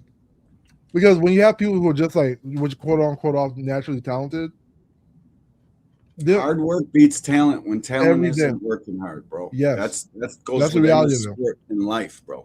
That goes in life. Even at your regular day job, bro, you could be talented at that. But if somebody fucking comes into work 60 hours a week, you're over here bullshitting 30 hours with your talent, you're gonna get passed. There's so many fighters you look at today. They aren't even naturally. You can tell they weren't born naturally talented. Like freaking Tim Bradley's not naturally talented. I don't even think. Tim Bradley got skills, and that's the part he was a workhorse. You could work on skills, and that's exactly. He was right about that. He's a workhorse. He's not. Yeah, but dude, you can develop skills and hone them skills and get. I mean, exactly. But that you can't. God's gifts, speed, and fucking fast feet and quick twitch. you can get a little quick twitch, but there's like the God-given abilities, you can't find them in no gym, nowhere, with no science from nobody. It is what it is. Okay, let's look at it. Hand speed, I think you can increase. Depending where you are. You can increase it, but if you got naturally faster fucking hands than everybody, that's God-given. That's DNA and your heritage fucking shining bright. You can work on faster hands. It's kind of like punching power. Yeah, you can learn how to throw a crispier shot, a straighter shot, more precise shot, but you can't put no more oomph on that shit. It is what it is. So I agree 100% with Deem on that joint. I can't agree with that. I don't believe in the whole like at a certain point you might have a little bit of a point where it's like maybe you have better bone structure or something like that to throw punches. And that's what it is. It's more density in your bones. But I will say this. I agree with what Mike Tyson said. It comes from hard work and the way you fight. The way you fight, I think, dictates a lot about how much punching power you have. Like people will say somebody like Shakur can't have punching power. I don't think that's it. I think Shakur is more about dynamic mobility, being able to punch and move. So he doesn't have to sit down on his shots as much because I'm psyched you just brought up Shakur. Who'd you have win in the fight last night? Which one? The Andy Cruz and Cruz Murtaugh. Yep. I think, man, I wanted Cruz to win, but I saw how Murtaugh won. I will agree with a draw. I don't think the scorecard was that wide, but I think the later rounds Andy Cruz started losing, and they have too many swing rounds. And the problem with the swing rounds, it looked like Murtaugh's punches, even though they weren't landing a lot, they were just like big shots. So I can see why the judge would say they'll give a lot of swing rounds to him. I need you to score the fucking Shakur Teo fight. I need you guys to count all them same body shots that were getting blocked by Andy for Raymond, because Andy outboxed Raymond in the first fucking 5 rounds of that fight. Easy work.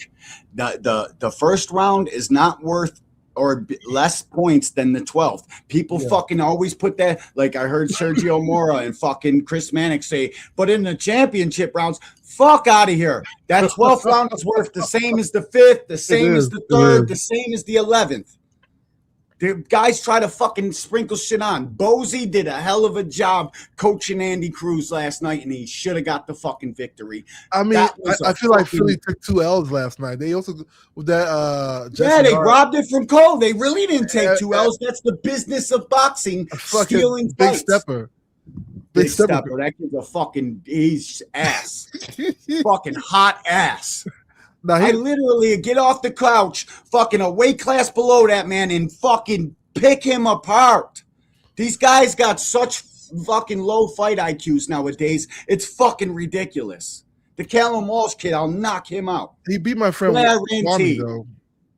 He did beat my friend Kwame a few fights back. So Big Stepper can fight, but take fights, bro. That shit was egregious last night to me. 118 to 112. Okay, I get it. If you had it 7-5 for Ray, I ain't mad at that. That's a close fight because I had it 8-4 Andy, 7-5. Maybe I gave a couple swings to Andy I shouldn't have. So I understand my differences.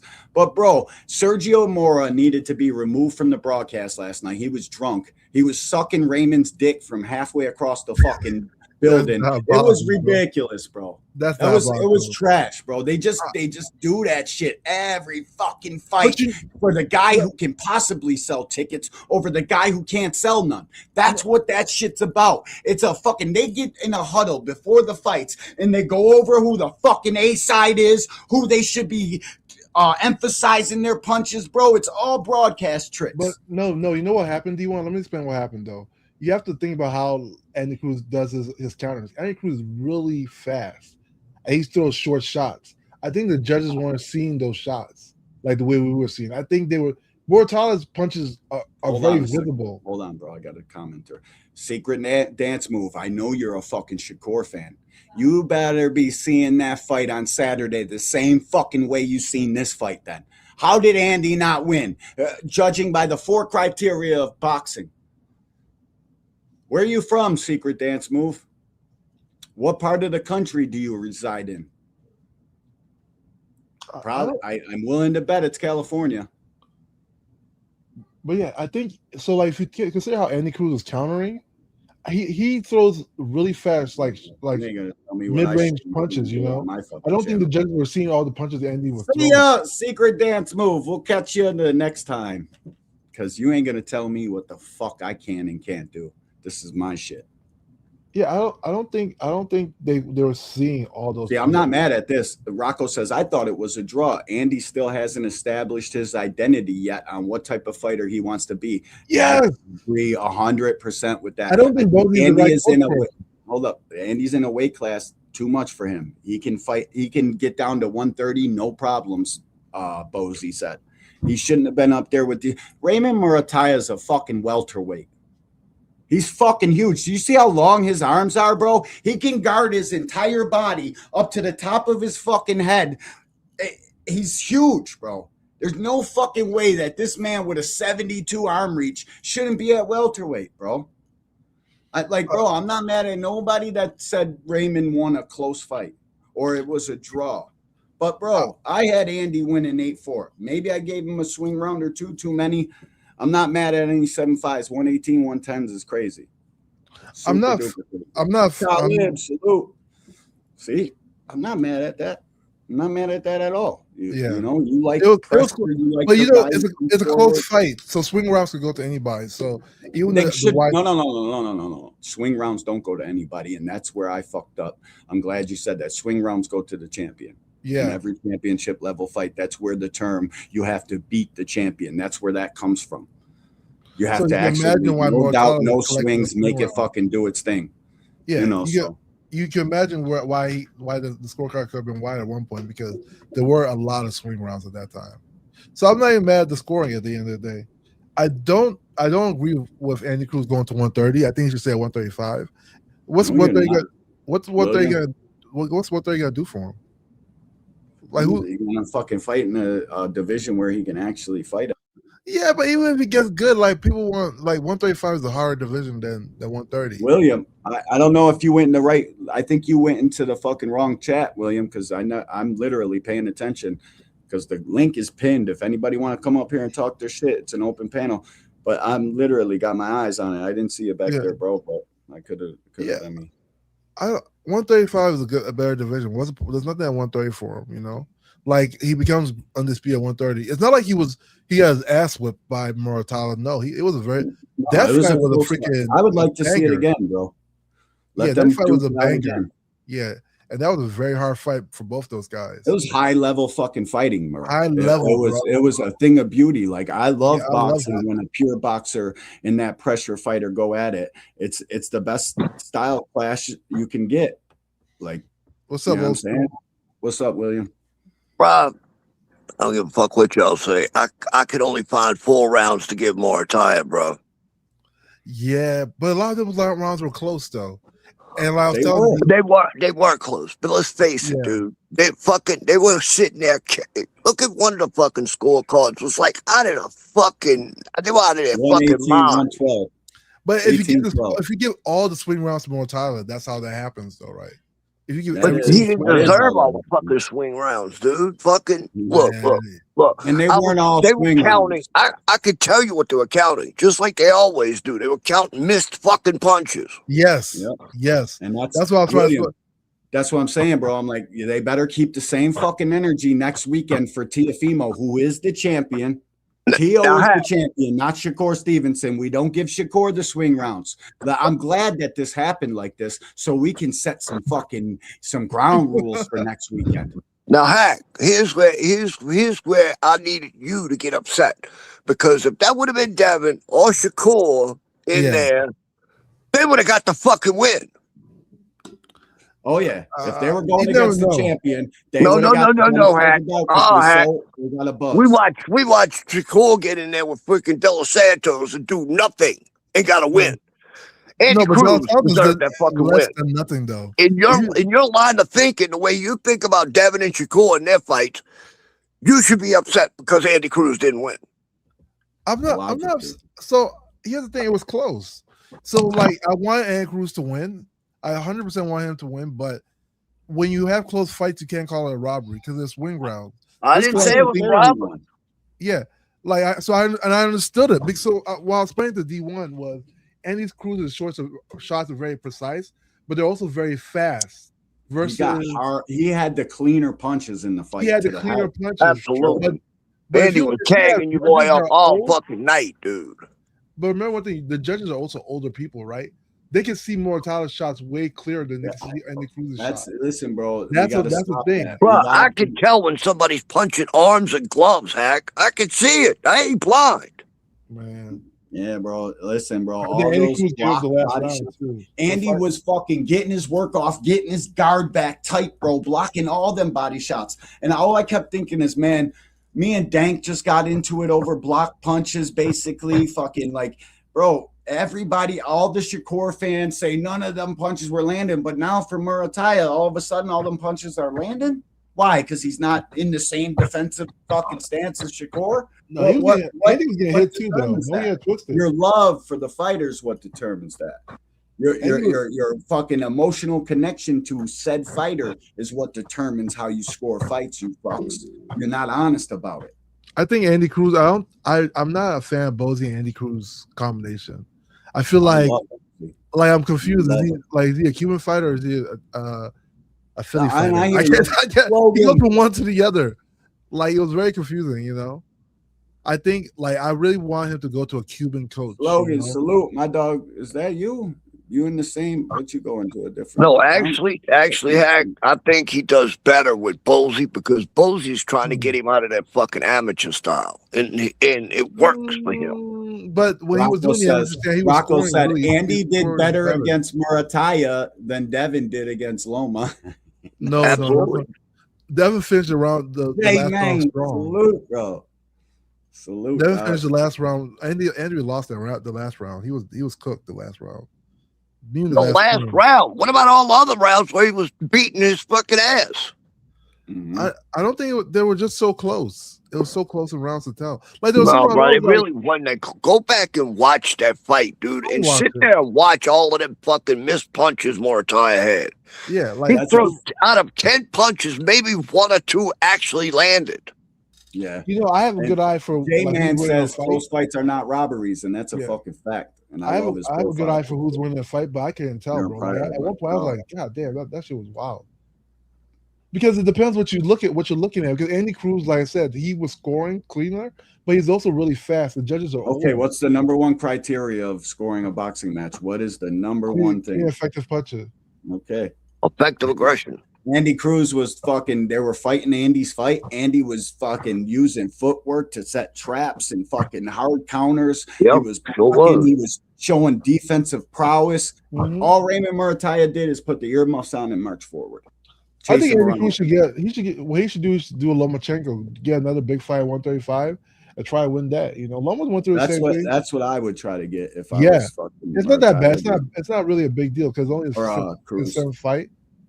Dude, I still want to see Andy against Shakur. I want to see it, bro, because I don't think Raymond is but I don't think Shakur will fight Raymond. I really don't. I think where he's going to go up to 47 and fight Conor Ben. That's what I will say this. Murataya is a little better than I thought he actually was, but he's still not that great. What's up with you, Brody? He's good though. I ain't like you. You ain't being Andy Cruz if you're not good. He's good. I'll say that much. Mortaya's problem last night to me was his accuracy when he's throwing punches because he was off, bro. He was hitting. I mean, he was just hitting too many arm shots, too many glove shots. He was not landing what he should have been. Wasn't decisive, clean punching, bro. Andy was fucking. That's accredited to Andy's defense, bro. He picked them shots off in mid-range, fucking swatted out the air, catch the fucking thing, put up his glove. I blocked that one. Like Andy outboxed him, bro. It was you know me. I'm not a big boxer type guy. I'm in love with boxers, right? But I'm gonna say something. Fucking Andy is the shit, bro. And he's only getting better. What was that? His fucking 7th fight total as a pro? I think him and KEYSHAWN can still fight. You know, Eddie's not going to throw him away after that close decision. He's going to give him more opportunities. Two Sizzle, salute, Brody. Who'd you have winning that Andy Cruz Murataya fight? Two Sizz. I feel bad for Greg, dude. Greg, we're talking a lot about the main event, dude. Greg was amped up in there. I love to see Greg's fucking corner advice in between rounds. He wasn't having. He's like, fucking. Hey, bro, Bruce Gas might be right. Read what Bruce Gas wrote. But Greg should told him to breathe more all night. The judges don't like that. There's no doubt. So when Shakur's on his back foot all night, I need to see the same judging. Court's been cooked to you, bro. I'm trying to tell you. You're out your mind, bro. I don't. It's gonna be a fucking.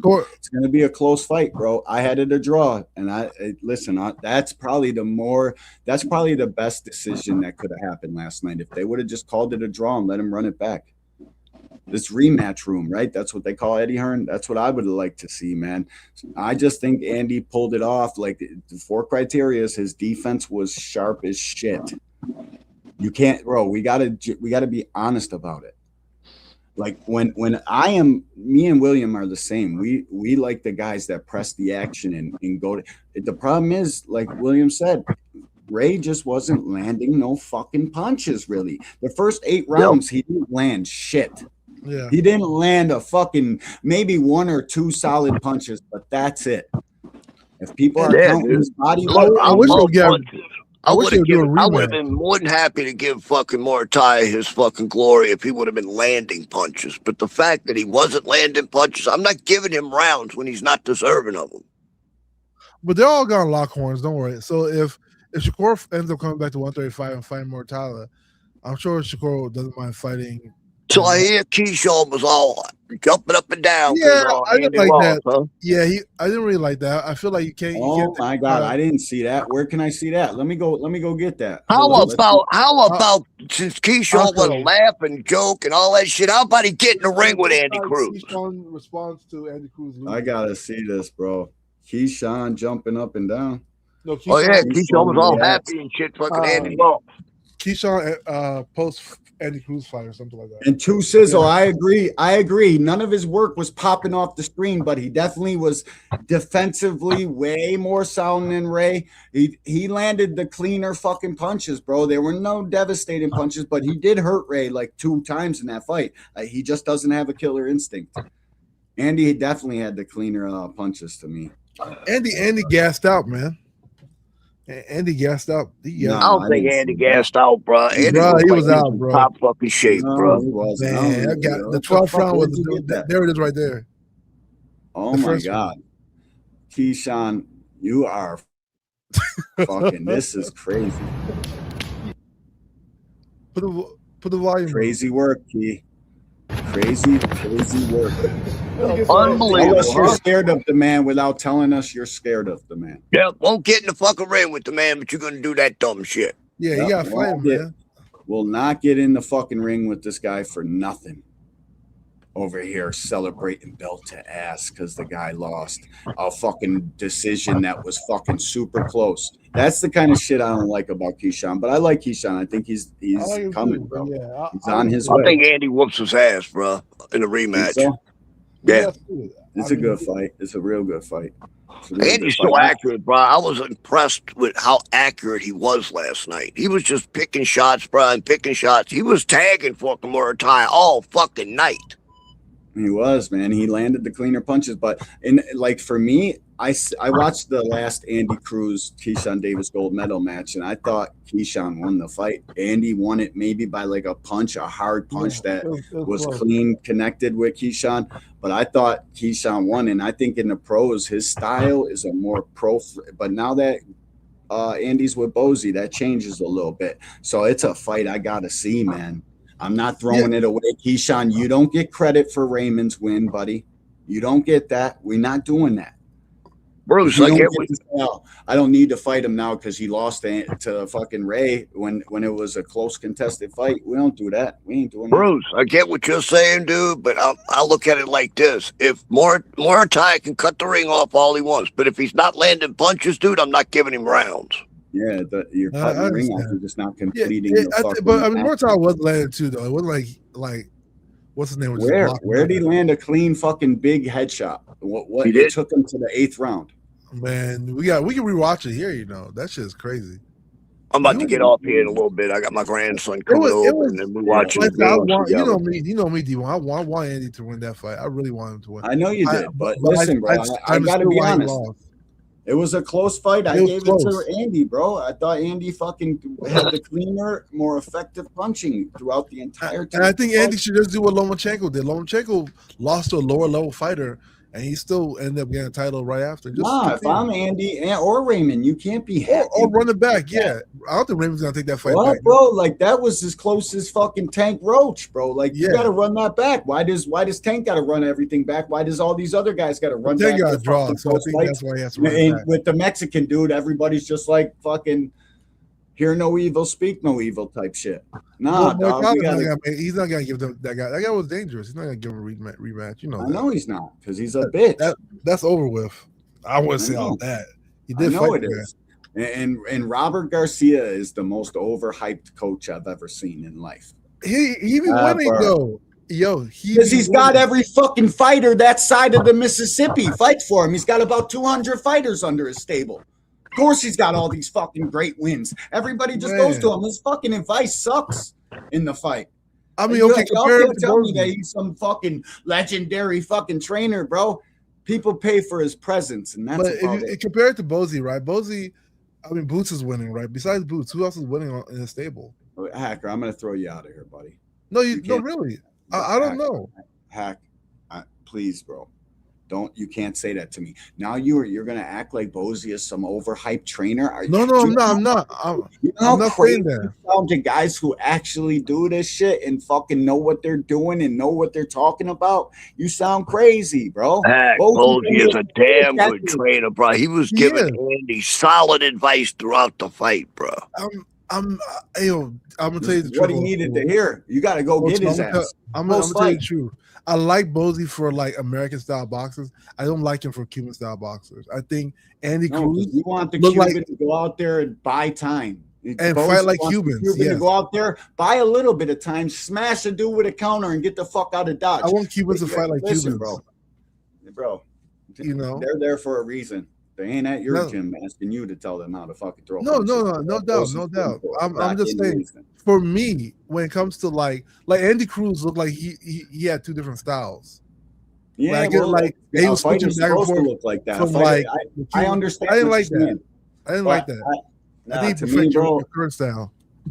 Every fighter that's got the Cuban fucking runaway style, hit and don't be hit, needs to sit in the pocket a little bit more. And that's what Bozy is an expert. He's an expert at dishing shit out and being defensively responsible, pocket fucking fighting.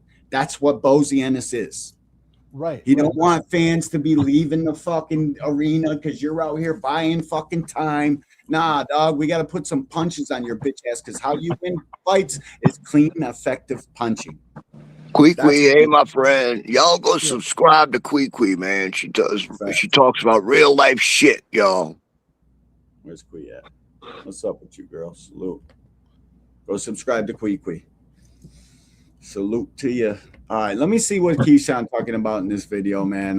This is a 5-minute video. I know you got to get out of here, William. Go spend time with your grandson. I'm gonna react to this, and then we're gonna fucking see where it goes. I'm not gonna stay on here all day, but free fighting multiple styles. There was once an old saying that said that don't fear the man that has multiple styles, but fear the guy that has one style that does it 1,000 times. Yeah, no, I understand that, Hack. Yeah. Do what you do good and fucking hone it and be the best at it. Yeah. So when a guy gets confused, I understand that, bro. But you're looking at a guy that's got 7 professional fights. That's not shit. And what he learned last night, guaranteed, he implements it. Yeah. See, Andy Cruz is definitely an elite fighter to me. You can't have that much ability, skills, talent, and fucking know-how and not be an elite fighter. He's got some stank on those punches. If he would just sit down a little bit more, he'd be hurting a lot more guys. He's got the classic Cuban heavy hands that he just wants to box with. Fuck that. You need to start sitting down and making them shots resonate. He's still on his boxing tip a bit too much, and that's where you're getting confused on watching him. Because he looked good transition from the boxing to the pocket fighter and just do pocket. If Andy sat down on them punches a little more, dude, he'd be putting damage. But he's so busy worried about he's You can see it, bro. It's that amateur shit where he's worried about fucking getting points and crap. Yeah, but I don't know. Like I said, Regan Diao was a Cuban fighter. He never changed. Yeah, I never. Timmy, salute to you, bro. TM88 in the building. He says he is a good fighter, but not great. Yeah, I never said he was great. But 2 Olympic gold medals. As far as amateur boxing goes, he's the best amateur that ever walked the planet, just about. One of them. One of them. Him, Loma, a couple other guys. That's it. Yeah. So, Loma, Regan Diao, Rishi Warren, a really good one. Even though he didn't know. Yeah. There's a whole bunch of them. There's only like 4 two-time gold medalists: Clarissa, Andy, Loma, Usyk, Regan Diao. There's 10 of them max, at absolute maximum. And you know how long the fucking Olympics has had boxing? You can't you can't just diminish a fucking achievement like that, bro. You can't. You gotta give guys. Triple G had 1 gold medal, right? Who? Triple G, he had 1 gold medal. 1 gold medal, yeah. I didn't know Ray Mulatalo beat Ryan Garcia 3 times in the amateur. I'm convinced with some of the shit people say. I know they've never trained a day of boxing in their life. They don't understand quite. You see these guys operating in the ring on fight night, but fans don't quite really grasp how hard this shit is, bro. They don't. By the criticism people have for these guys. And I get a little overcritical at times too, man. And I'm trying to stop because these guys deserve all the fucking credit in the world. They do, because it's not easy, bro. Yo, from round 1 to round 12 is not easy, bro. Bro, just go try to punch a bag for 36 minutes straight and keep your hands up after every single punch while moving around the bag for 36 minutes straight. And tell me you're not going to have a different respect for these guys. You should. And then after you do that, make sure you do it again tomorrow with a guy throwing punches back at you. Man, and then see how really hard this shit is. That's just crazy. It's not easy, guys. They're doing a fight on the street or some shit, Like just to learn how to properly throw a combo, it's hard work. Yes. I've been trying to tell people that.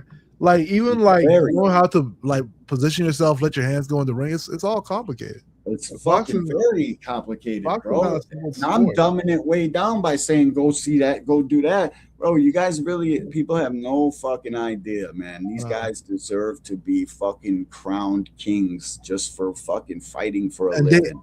And then you get in a ring in front of thousands of people. And then try to do that in front of thousands of fucking people. You can barely once you get knocked out. They'll come in the chat and type in the chat, but click the link. Fuck no, that's out of the question. Okay, we'll go click the link with boxing gloves on, and the link is the fucking arena. It's go do that, man. And like, I hear some content creators, they'll call like boxers cowards and this. I'm like, bro, have you ever boxed in your life? What are you talking about?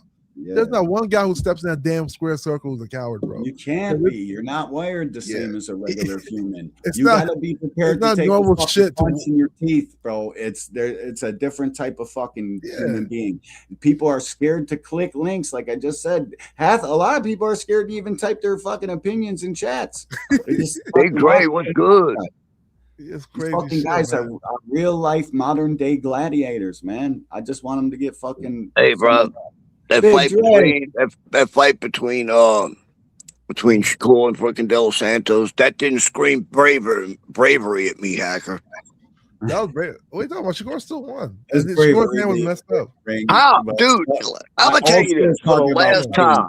I'm gonna tell you this, hack, for the last time. If I would have been reffing that fight between Shakur and De Los Santos, I would have disqualified both of them.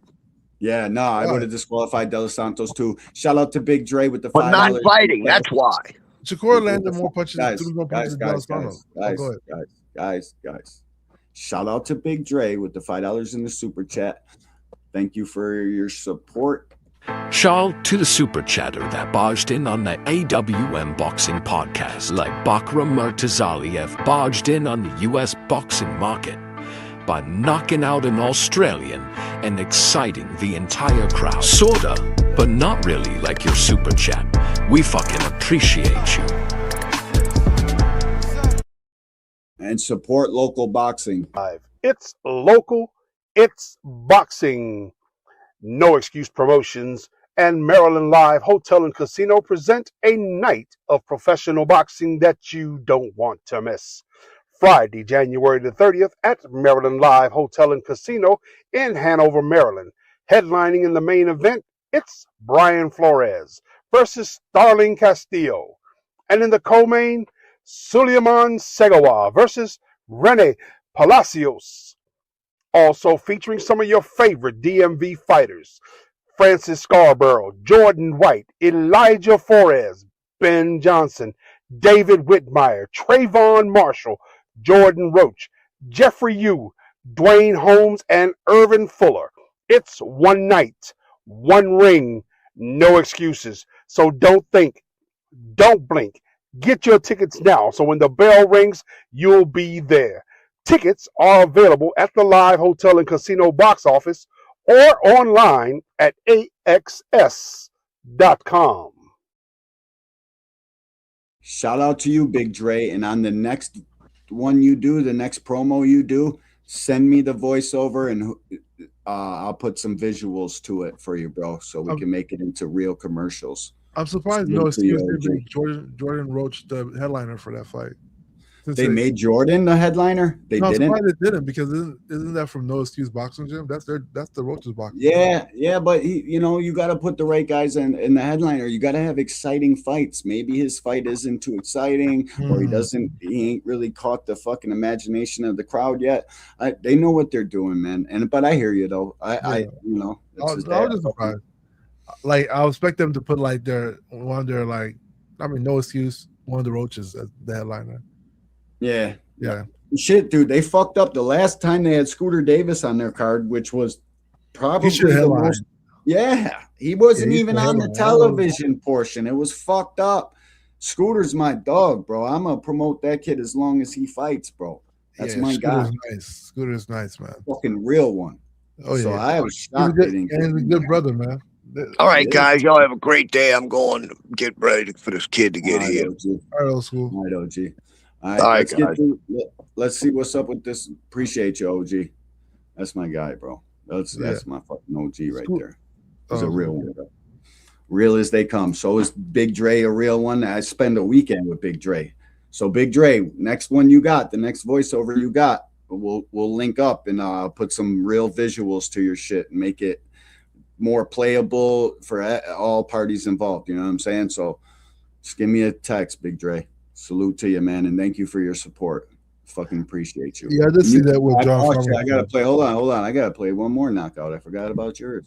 Let me play. I'll play this one just to piss you off a little bit. Hold up, where is he at? Oh shit, we got a super chat. Shout out to the real one spending some of his or her ducats here on the Angry White Man. We fucking appreciate you. Shout out to you, Hack. Shout out to you, bro. Thanks for the super chat, homie. What up, Too Rich? Salute. Hey, what's going on? What's going on? Yeah, what's up, Hacker? What's up? D1. D1, and I gotta get it right. William Old School. I got you. All right. William next to it though. Oh, yeah. Okay. Yeah, he's gone already. Okay. All right, man. I thought Myron Tyler pulled it. I think I agree that it's close enough for a rematch. For sure. But with them talking about Andy Cruz going back to 130, I don't know if they want that rematch. Now, as far as y'all saying about Bowles, let me give you my thoughts on that. Good trainer, right? But every trainer have a style. And when I look at Derrick James, he has a style. Bowlesy has a style. The problem is the guys that he's picking up, these are more Olympic guys, really good amateurs that have boxing skills. And Bowlesy is going to attempt to turn them into power punchers. That's a flaw. You supposed to. I heard you say this the other day, and I just want to say something. Bozy doesn't turn them into power punchers. He turns them into pocket fighters. It's not. He doesn't care about how much stank they got on their shot. It's about where they're fighting at. They're in the pocket, and the amateurs need that for pro boxing. That's what they're lacking, the pocket presence. But go ahead, my bad. Okay. I mean, I agree with what you're saying, but sometimes you got to insinuate a fighter's his abilities, right? And these guys go to the Olympics or whatever, and they're trained a certain way. And then they get to the pros, y'all say, no, that's not good enough. So I'm a firm believer, if you want any athlete to be what you want to be, train him to be that then. Don't train him a certain way, then when he get there, tell him to do something totally different. Throw all of what you learned away so you can be more exciting. So if you look at Stephen Fulton, was a boxer. You look at Andy Cruz, really good boxers, but they're turning into these, trying to be pocket guy. I said in the last Cruz fight, I said Cruz don't know whether he want to move or stand and fight. He is confused. He doesn't know exactly what he want to do. What happens when you have a star guy like Boots? You think everybody has the capability of Boots. You had Boots since birth. You put that in him. That's Boots. But like for me, I know Brian Norman would never go to Bozy, but that style will work for Brian Norman. Guys who already sit down on their punches, but they need a little more skill. But if you take a guy that's highly skilled, you're gonna have to dumb him down to turn him into a pocket guy. So I just think Bozy's style is not for everybody. That's all it is. It's not about Bozy not being good, but he got one of the most talented fighters out there, and everybody's not going to be Boots, man. They're just not. Okay. So I understand that. I 100% understand what you're saying, and I kind of agree. But here's my pushback. Like Two Sizzle says, Andy chose Mr. Bozy. Mr. Bozy does what he does. These guys seek him out and come to him. So if you want me to put my twist, he doesn't take anything away from these guys. He just tells them how to fight in the pocket, how to teach them how to get their shit back up and pocket fight a little bit. So like for me, if their team doesn't have the wherewithal to fucking take them to the right coach, that's their fucking fault. Yeah, like Bozy's gonna do what he does with fighters, bro. If it doesn't work out for them, that's on them. But one thing you can tell about a great trainer is, like you said, you can see Bozy in fighters, right? You can see Bomac in fighters. You can fucking it's a known thing. A great trainer, you can see them, and that's all they're doing. They're coming to Bozy to try to get pocket presence, to try to learn how to fight in the pocket, because they feel they're lacking of that. If they don't win fights or people say Bozy's overrated, that's for anybody to say. But to me, Bozy teaches you the pocket. If you guys can't figure that out or don't know that about him, I'm a fucking onlooker. I don't take nobody to Bozy to get trained. I fucking can see that. So if these guys' teams aren't smart enough to take them to the right trainer, who the fuck am I? Isaiah, what's up with you, dog? Salute. No, I hear what you're saying. What's up, D1? What's going on, y'all? What's up? What's up? What's up, Too Rich? This is what I want to say real quick about Bozy. It seems like it's this campaign to try to discredit Bozy, like he's not a good trainer and the only good fighter he got is Boots. Like, let's cut that out, because y'all didn't say Bo Magnum wasn't a good trainer, and fucking only good fighter they got is really Terrence Crawford, if we honest. But what people don't seem to understand is when you go to the pros, all this running around shit, fighting like an amateur, Shakur Stevenson get away with that because he's Shakur Stevenson. He's the A side. That's who they're building. That's who the business is behind. But when you become a professional fighter, it is a different style in there. You got to sit down on shit. You got to punch shit. You got to hit stuff. You have to fight. All that running around doing all of that is not going to fly. And so if Andy Cruz was like, okay, I'm going to go to Bozy, I'm going to learn how to say Andy, that wasn't a bad performance that Andy Cruz had. He just didn't win the fight. That doesn't make Bozy a bad trainer. And Bozy, how can y'all sit up here and say he's trying to turn everybody into Boots? First of all, that's impossible, because everybody don't have the attributes that Boots has. You have to sit down on shots when you become a professional fighter. If y'all look back, there have been tons and tons of great amateur fighters that did not cut it in the pros. Y'all keep looking at the exceptions to the rule and try to be like, oh, it'll work. No, those guys that come in and get away with that amateurish style, those are exceptions. But for the most part, if you look back in history, look how many great amateurs came into the pros and the style did not translate. It's simply not going to translate. It simply doesn't translate. So I don't think that just because you have a fighter and they lose, it makes the trainer a bad trainer. Look at the fighter. Right. What have they improved? What are they doing better? Y'all want to just base everything off a win and a loss, and that's why y'all don't be knowing what y'all talking about. Because everything in boxing is not based off if you're winning or you're losing. Look at the style. Look at the improvements. Look at what they're working on. It's completely different. So if I was to analyze Andy Cruz, and again, it's only his 7th fight. He's still adjusting to being a professional. Facts. How come none of y'all favorite fighters ain't fought Muratalla? How come KEYSHAWN didn't fight Muratalla? How come Shakur Stevenson didn't fight? Like, come on, y'all. Like, y'all got to be honest. Let me just respond real quick, Jay. You said that shit beautifully. Nobody's saying Bosey's a bad. Nobody's saying Bosey's a bad trainer. That's exactly what it is. Nobody's saying Bosey's a bad trainer. He's a great. Yes, trainer. they are saying Bosey's a bad trainer. We're not saying that. Me and Two Rich are not saying that. What we're saying is that Andy Cruz grew up in a particular style. He grew up in the Cuban style of boxing. It's fun. It's not the amateur style boxing. But you know what the Americans historically say about that style? It doesn't win in American boxing because they're not in the pocket. But this is not American boxing. It's world boxing. It's world boxing. Remember one thing: Regan Diao was a Cuban.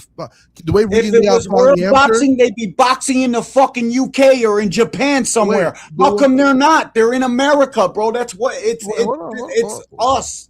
This is our shit. Regan Diao was a Cuban fighter. He fought the same way in the Olympics. He fought the same way in the Olympics 2 times. The Olympics has nothing to do with boxing. The same way he did in the pros. Lomachenko fought the Soviet style, the style that he took, which was also not the American style. He fights the same way in the pros. Usyk, the way you see him fight in the amateurs. It's the way they judge on a point system in the. I keep saying it's exceptions to every rule, boxing hacker. It's not a rule. The American style doesn't represent the pro style. Am I talking about an American style? Did I say anything about American style? That's what we're saying about. That's what we're saying. The difference between Bosey's teaching. What I'm saying is basically, I felt like it's not to say Bosey's a bad coach. I think stylistically, Bosey's teaches a different style than what Andy Cruz is accustomed to. When you see Andy Cruz fight, we see when he fight. It looks like he has different identities inside the ring. He's trying. He's not teaching him a different style, boxing hacker. He's teaching him how to fight in the pocket more and sit down on his punches. That's not a different style, y'all. It is. No, it's not. Hold on. Let me say this. I want you to think about it. He came out of the Olympics. Y'all just said 2 gold medals. He outboxed KEYSHAWN, 6 times, 4 times, or whatever it was. Then he comes down, he tries to sit down his punches and get outboxed by Muratalla. That should never happen. He should never get Muratalla was just better. What are you talking about, Too Rich? How could that should never happen? What are you saying, bro? That don't even make sense. No, he should not be getting outboxed. Olympic boxer should not be getting outboxed by Muratalla. So I'm gonna land my plane right here. This ain't the Olympics. Think about Lomachenko never changed his style from the amateurs. He didn't come up there and try to sit down in the pocket. And Lomachenko got his ass whooped every step up fight at 135 pounds. That you brought to the party. You danced with the girl that got you there. That's how you come in. If you wasn't a power punch, you're not going to turn into one. You're not going to turn into a power punch. You never was a power punch. He's not trying to turn into a power puncher. What do y'all be talking about? I know. How is he trying to turn into a power puncher? He turns him into pocket fighters. He lost. He lost trying to stand in the pocket. And you know how American fans do losers. You know how American fans do losers. Brody. That don't have nothing to do with him because of the fans, bro. Go subscribe to my boy Heavy Bag TV. He be working hard. Salute, bro. But yeah, he doesn't turn them into power punchers. He teaches them how to fight in the pocket to add on to their fucking Cuban Olympic fucking outpointing style. Because how you win fights in professional boxing is clean, effective punches. Let me tell y'all something. Me and my husband, I keep telling y'all we train our son. I don't train my son to fucking fight like an amateur. I do not. Because he started late. That shit, it don't matter. The amateur shit, it don't matter. So he fights in a completely different style than those amateurs fighters fight. It's a huge difference. Yep. So he not gonna win a lot of amateur fights because he doesn't fight like that. Yep. But I guarantee you he getting in there, he beating the shit out of these amateur fighters because they hit, doing all that stupid shit, trying to get in and get off as many punches, and they barely tapping, they barely punching, they barely sitting down on anything. Little lame ass punches that don't mean a thing. Hit him with one big dog and it's fucking over with. Salute to Big Coop. What up with you, homie? Yeah, bro. See, the amateur don't work in the pros, guys. It doesn't. They're a little pity pat. Different school of boxing. So even the way they throw their punches, the way they step. Boxing Hacker, you don't know what you be talking about, bro. You don't know what you be talking about. You're talking about you train in a particular way. The Cuban school of boxing is just one school. He is in a Cuban gym. My son is in a Cuban gym. What are you talking about? If he really in they asked me if my son is Cuban because that's how good his footwork is. But I guarantee you, he knows how to fight in the pocket and sit down on his shots. And I'll still stand on what I'm saying. The Cuban school of boxing is not like the American school of boxing. You don't know nothing about the Cuban school boxing. You ever been in a Cuban gym? Do you know what you're talking about? Because not all Cubans even fight like that. Not all Cubans got good footwork. The school of boxing is different. Just like the Soviet school of boxing is different. The way Bivol moves and Bataria moves is not the same way American fighters fight. We're not talking about anything about American fighters and the way they fight. What do you keep bringing that up for? You keep trying to make a whole different argument and argue the point that you want to argue. No, we're not talking about that. You're acting like we're saying Bosey's a bad coach. Nobody's saying he's a bad coach. Twitch didn't say he's not a bad coach. His style is fundamental, like a fundamental American style of boxing. What are you talking about? Bosey's style is an American style of boxing.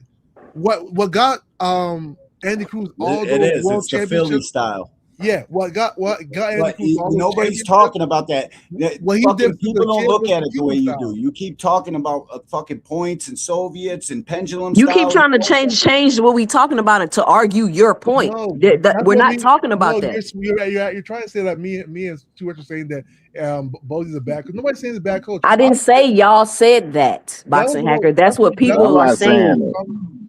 Twitter is saying that. They're saying that. We were saying that it's the wrong coach for Andy because Andy grew up in a different style of fighting. He should probably go to that's your opinion, guys. That's what you guys think. He has two different. A lot of us think that. I don't know. Andy won the fight last night. Should have probably got the decision, but he's fighting over on the West Coast in front of Robert Garcia judges and fucking bro. You guys are not honest about most fights, and I need you guys to judge this fight the way you're going to judge next week.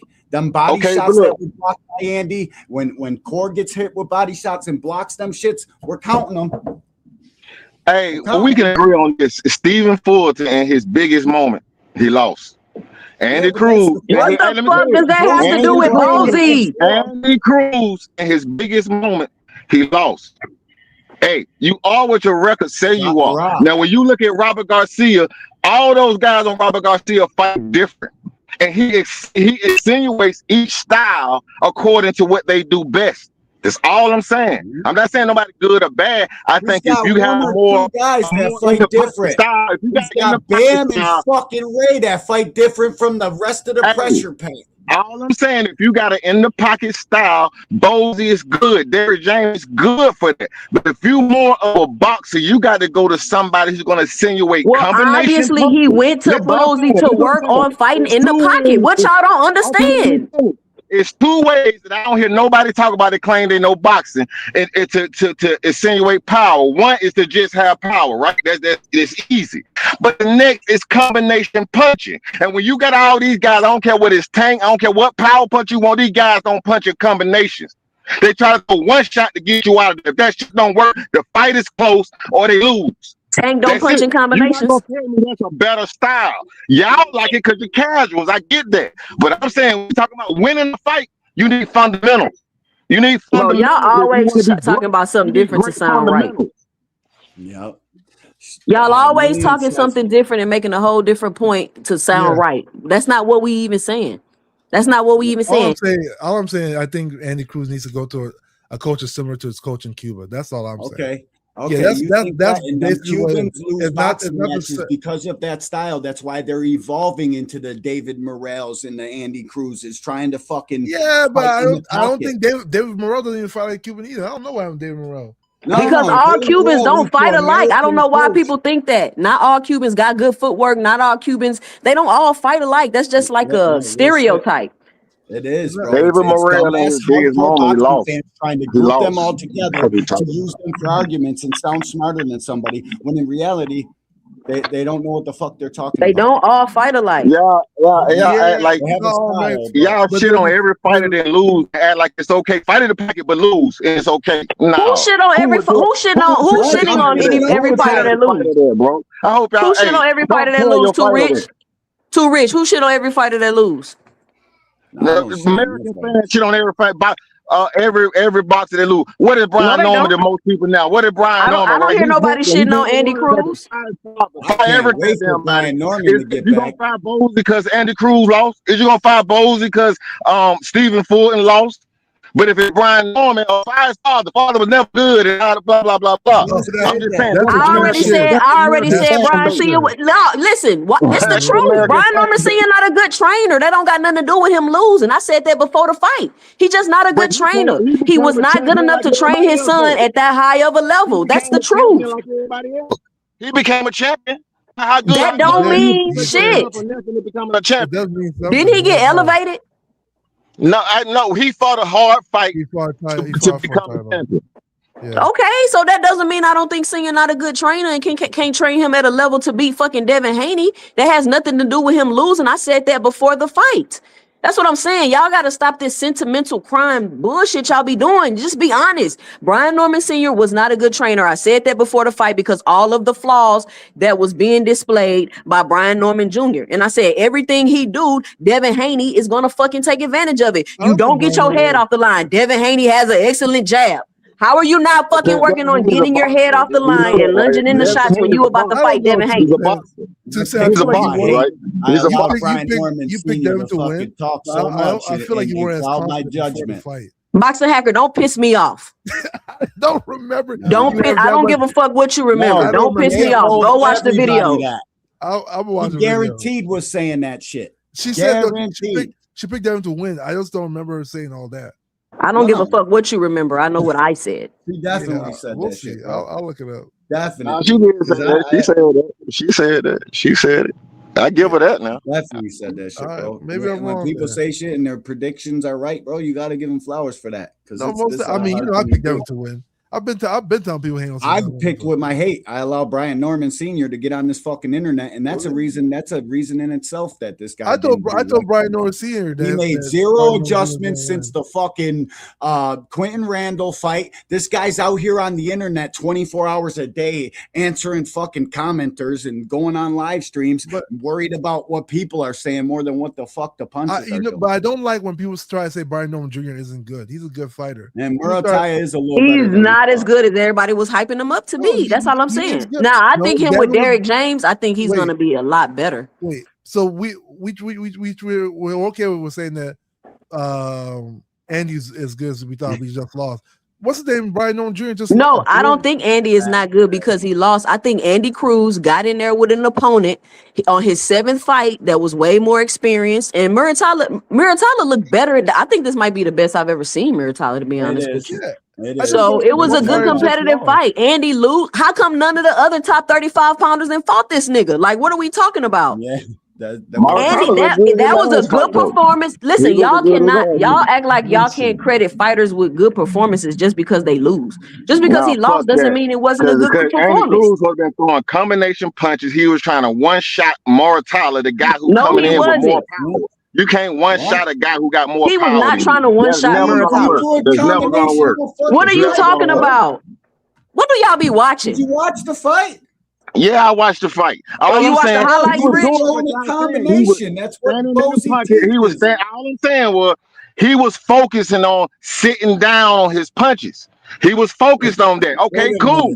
He cool. All I'm saying, Muratala landed more how he trains fighters, and fucking Andy comes in and does what Bozy tells him, punches in combination. Now you're saying he didn't do that? No, I think he was doing more sitting down on his punches. I think he was sitting down versus. Just because you sitting down don't mean you throwing one shot too, Rich. That's not what that means. The fucking technique on the end of your punch. All I'm saying, I saw more focus on power. Okay, just look. It's just like if you're gonna coach somebody against Tank Davis, your plan can't be to go outpower him. That can't be the plan. Your plan. Why do you think he was trying to outpower him, though? Why do you keep saying that? If you're gonna fight the superior power punch, it can't even be to sit in the pocket with him. It gotta be the outboxing. Muratalla ain't no power puncher, bro. That's the game. That's all I'm saying. That's the game. It's called boxing. It's called boxing. It's not called fighting. It's called boxing. He's not a power puncher. Bro, I don't know what you be saying. Just because you sitting down on shots don't mean you trying to quote unquote be a power puncher. Sitting down on your shots means you're throwing more cleaner and effective punches because you're not just trying to score points. Do y'all understand that's what that means? Yeah, so what he's I disagree. When y'all talk about Shakur already scoring points. He already scoring points. Y'all say he don't sit down on his punches. He don't. He doesn't. Okay, but he's already scoring points and can't nobody beat him. And that's what I said when you're not listen. You didn't hear. I said you're not just trying to score points when you're sitting on punches. You're trying to throw cleaner, more effective, more efficient punches. That's what it means. Sit down on that shit. Sit down so you can land something, so you can have an effect on the fighter. Because if I'm throwing these body shots and they're cleaner and effective, that's having an effect on you. It's gonna catch up to you in them later rounds. But if I'm not sitting down on shit, I'm just trying to get off a 3-punch combo and get out the way. That shit not gonna work. That's what the difference is. It's not gonna work when the guys at the top is the ones who box like that. What are y'all talking about? Who at the top boxes like that? Why are the Olympic fighters? Who at the top boxes like an amateur too, Rich? Tell me. Why are the fighters fast track? Why are the Olympic fighters fast track? Why are they fast track? Because they have a backing and money behind them, bro. What are you talking about? You're not sitting down on nothing in the Olympics, but they're fast track. What does that have to do with what we talking about, too, Rich? 18 fights where he took a real fight. But anyways, the reason they're fast track is because they have more experience against more different styles against people around the world, because this is a world sport. Okay, so they're better boxers. That's all I'm saying. That's all I'm saying. Make them a better boxer, But I understand what Twitch is basically saying is that what the game plan of Andy Cruz sitting down with somebody who's better at throwing those power shots wasn't a good move on his part. I don't know. I think Andy won the fight, bro. You can't be a gunslinger against somebody with bigger guns, you know. I understand that, but bro, Andy got some pretty big guns himself, bro. Yeah, he landed the cleaner, effective punches to me. He did. There wasn't really no clear fucking headshots till like the 8th round for fucking Muratalla. Andy was landing on him all fucking first part of that fight, bro. I fucking got this weird thing to give more points in the championship rounds than they do in the 1st, 2nd, 3rd, 4th, and 5th. It's fucking bizarre to me. Like I said, I think the problem with Andy Cruz is like his shots were like really short and like tight. No, so like Muratalla was good, bro. He was making them fall short. He was hopping out the pocket, getting his head off the line, fucking trying to catch himself. Muratalla made a great account for himself last night. He's a fucking problem for these guys at 35. There's a reason nobody fought him. There's a reason he struggles to get fight. He's big as shit, number one. He's fucking humongous for a 35. I agree with that. He's a little bigger than what I thought he was. Big as shit, bro. He's huge for 35, bro. But he's also a good, skilled fighter, bro, with crack on his shots. He's got heavy, fucking natural, heavy punches. He doesn't need to fucking really sit all the way down on his punches or make you feel. Every shot from that kid got some stank on it because he's just naturally heavy-handed. Yeah, I mean, Andy Cruz would try to go get another title at this point. Maybe like I think you guys are trying to put too much emphasis on the Bozy and his former style. And bro, he needed to throw fucking couple more punches and not move as much. It's tweaks. This is fighting, bro. You're gonna have off nights. Had nothing to do with Bozy's coaching and his old style and all this fucking dreamt up bullshit people do. Stop it, bro. It's like they look like fighting. two different fighters. You need so much to go right for you in a fucking fight to win the fight. You listen, bro. Fighters ain't gonna be the same guy every single fucking time they get in the ring. They wish they can run it back. all sorts of shit, bro. Yeah. It's just not fucking, oh, he sucks with Bozy and sitting down too much. Like all this dreamt up bullshit, bro. It's a fight. It was a close competitive fight. And they But both you understand made what I'm trying to say, though, right? It's not really about like Bozy being, like I said, it's not about Bozy being a good trainer, bad trainer. I just think he needs somebody like the style he grew up with is the style he should continue with. You know, not try to like switch styles like when he just turned pro. Like Too Rich, you know, go with the person who took you to the dance. Don't just like, you know, look for a new girl when you get up here. Exactly. That's not gonna work, man. That's not gonna work. Shout out to Dragon. Hold up. Sitting down on punches does apply more power. Shakur scores points by peppering his opponents with punches while avoiding theirs. Andy mixed it up. He didn't do enough to win from the champ. And I think that's fair. Other than the very last sentence, because I think he did. I get it, though. I understand 7-5 fights are 7-5 fights, guys.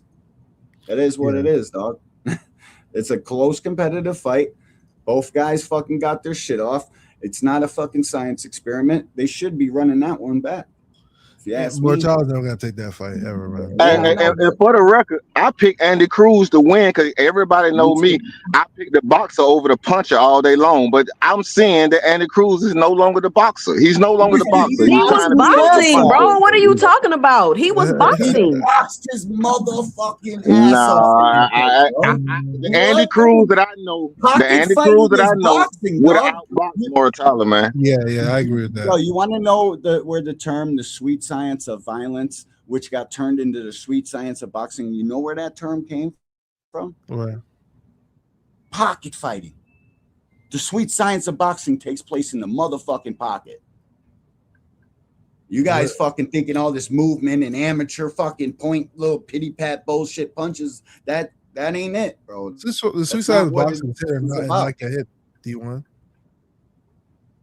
That's what sweet science is about. And that takes place in the fucking pocket. Hit and don't get hit. You're gonna get hit sometimes, but try to dodge most of them bitches. Yeah, but what are you talking about? That's not the most effective way, though, bro. That's not the most effective way. Just slipping punches don't get you knocked the fuck out.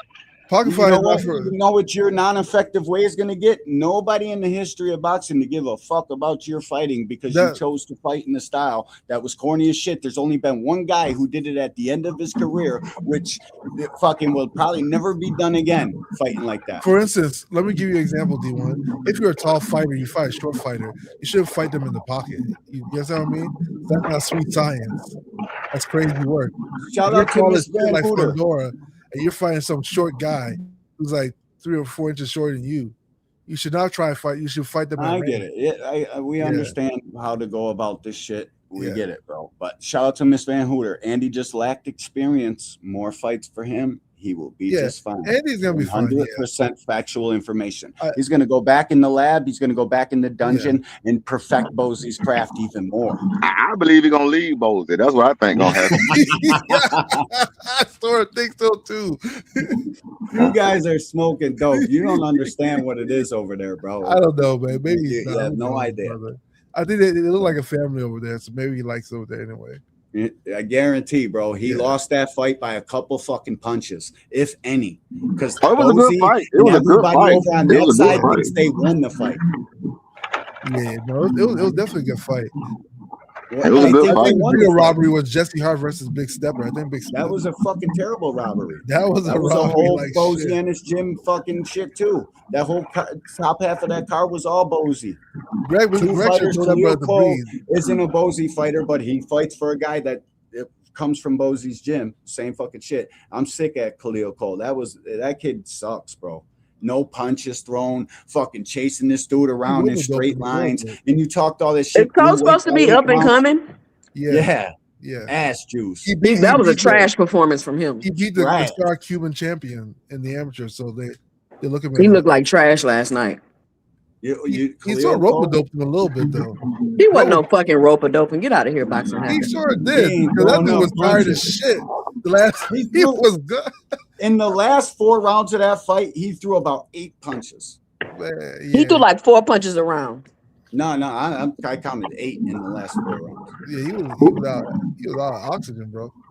Jesse Who y'all talking about? Jesse Hart and Oh yeah, Jesse Hart. Yeah, oh yeah. You gotta throw more than fucking 8 punches, bro. He should never took that fight. He should just took the money and left. I would have left him on the side, and then they robbed Jesse Hart and Greg. That's bullshit. Yeah, I would just took the fucking money. He coming 8 pounds overweight. That's man, all these trainers that be on the internet all day, they losing, man.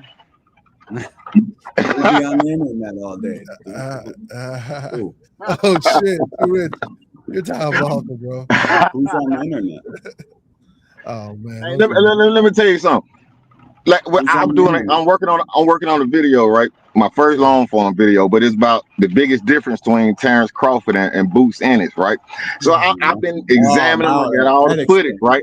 So it's not a trash. Like I'm just talking about the difference. I'm not trying to say who's better necessarily, but what I'm saying is when I look at Boots, right? To me, he doesn't have a high IQ yet. Let me explain this. What I mean, his IQ is in his talent. The boy flows with his punches from left to right. He's very kinetic. He knows what he's doing. He's mixing boxing with punching. So the opponent timing is thrown off. Okay, when you think about it like that, when I look at Andy Cruz last night, I didn't see Andy Cruz playing with Mortala's timing. Like, fuck his timing up. So that way you can get in better. Like, y'all talk shit about Shakur. Shakur is using timing to let off his combination punches. So sometimes when you find a guy that's more powerful than you, you got to use timing to get inside to get your shit off. Bro, he was getting off. What is you saying? Every punch ever thrown. He was getting off. What is you saying? We talking about good enough to win a fight. How about that? Good enough to win a fight. He just didn't win, bro. Murtala was better. Like, what are we saying? Let me ask you a question, too, Sam. How you gonna get to the roughest, toughest sport and act like winning don't matter? Did I say winning didn't matter too, Rich? Did I say that? I'm talking about why he lost, and we're just critiquing why he lost. I'm saying he could have used more timing. You cannot say that's why he lost, though. Oh, yes, I can. That's just what I think it was. I didn't see a time. Normally, boxers, if you look at Devin versus Norman, it was the timing of when Devin threw his jab. The timing. That's everything in boxing. It's timing beats speed. Let me ask you a question too, Rich. Because see, you keep saying, because when you watched the fight, you felt like Andy Cruz was throwing one shot trying to land power shots. No, I just think he had more emphasis on landing harder shots versus outbox. I believe you can pepper a guy, weaken him, then you can outbox him. Every guy don't have that rattle your ass from the first, second, third round. Just because I don't fight how you want me to doesn't mean my performance wasn't good. That's what y'all used to. But if you put two good fighters in the ring, it's not going to go down like that.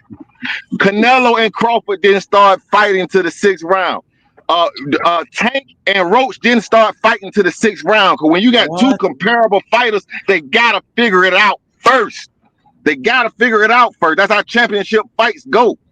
But when you get a bunch of A side versus Z side fights, y'all think from the jump, come out there, stand in the pocket, and show out and make a lot of money. Ain't nobody making no goddamn money. The only person doing A side versus Z side is y'all niggas' favorite fighters. What is you talking about? What are you talking about? Hey, imagine this. Shakur at 135. Who could he possibly get in the ring with to show how good he is? Can you imagine anybody that he could get in the ring with? He done called out everybody. Who can he get in the ring with? He showed that he's good. He just beats Zepeda. You can answer that. Then you got something to talk about. Listen, Shakur showed that he's got some fight in him. He just beats Zepeda, bro. He's one of the guys. I just want to see him next fucking Tank or one of the other guys. Tio's coming up. We're about to find out. Tio's gonna be a good fight. Too rich. You cannot say a fighter didn't have a good performance because they didn't do what you wanted them to do. Well, and likewise, I don't have to say they didn't do what you want them to do. I mean, we can always say that. I'm just giving my critique. My critique. And what I'm saying is, if you're a promoter, right, or a trainer, you got this excellent boxer. Guess what I expect you to do? You can put him in the ring with anybody. You'll call out everybody because you have the boxer. But if you got a power puncher, you're gonna be selective with who you put him in the ring with. That's facts. No, nigga, that is not facts, bro. What is you talking about? Show me the power puncher jumping in the ring with anybody. You got the face of two of the faces of boxers. You don't think Shakur Stevenson avoids certain styles too rich? Two of the faces. Too rich. You don't think Shakur Stevenson? You don't think Shakur Stevenson avoids certain styles? You didn't think Terrence Crawford avoided certain styles too, Rich? Y'all silly.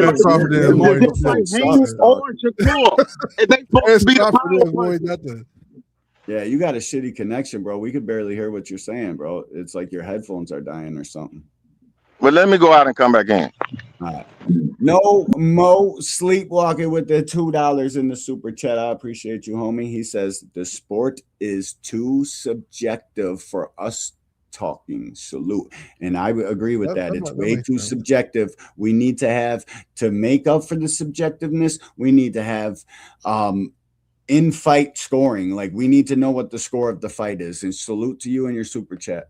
I mean, every dog has its day. Mine was when you came in here super chatting. This was Devin's. Salute to you. It's my bad. I mean, we want to base everything off wins and losses and not just really pay attention to the nuance of what's going on.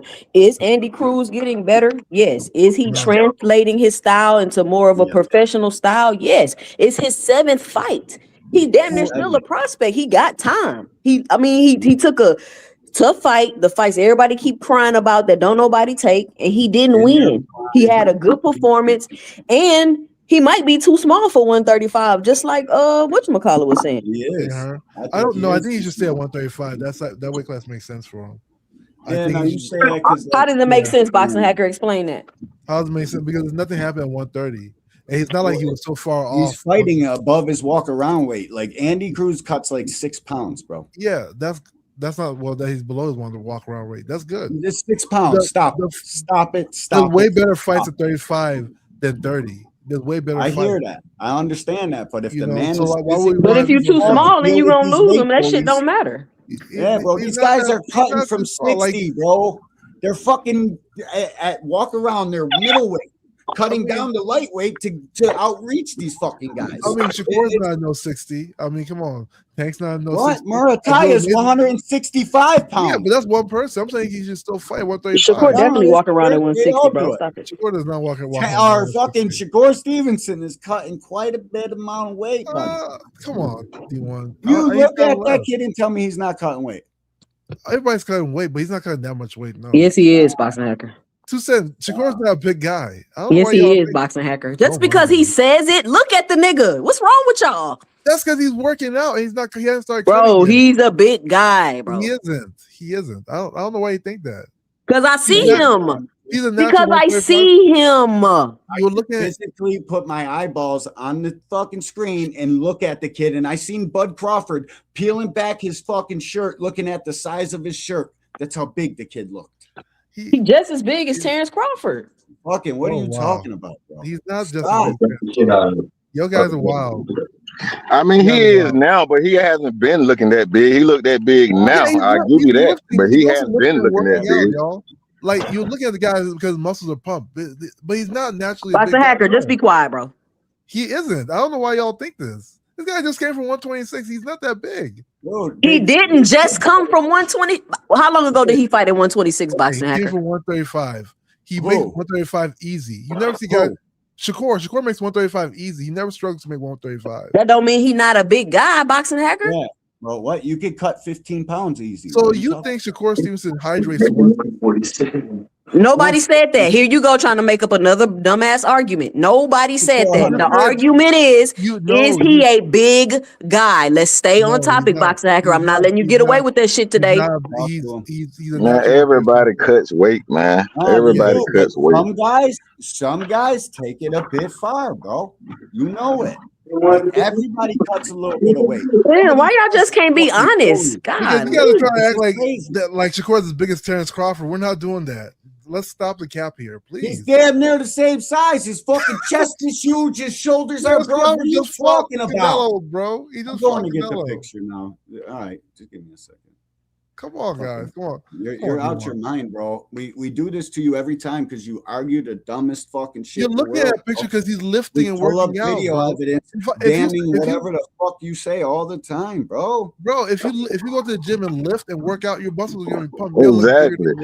When he fought Zepeda, he wasn't looking that big against Zepeda. He wasn't looking that big against Zepeda.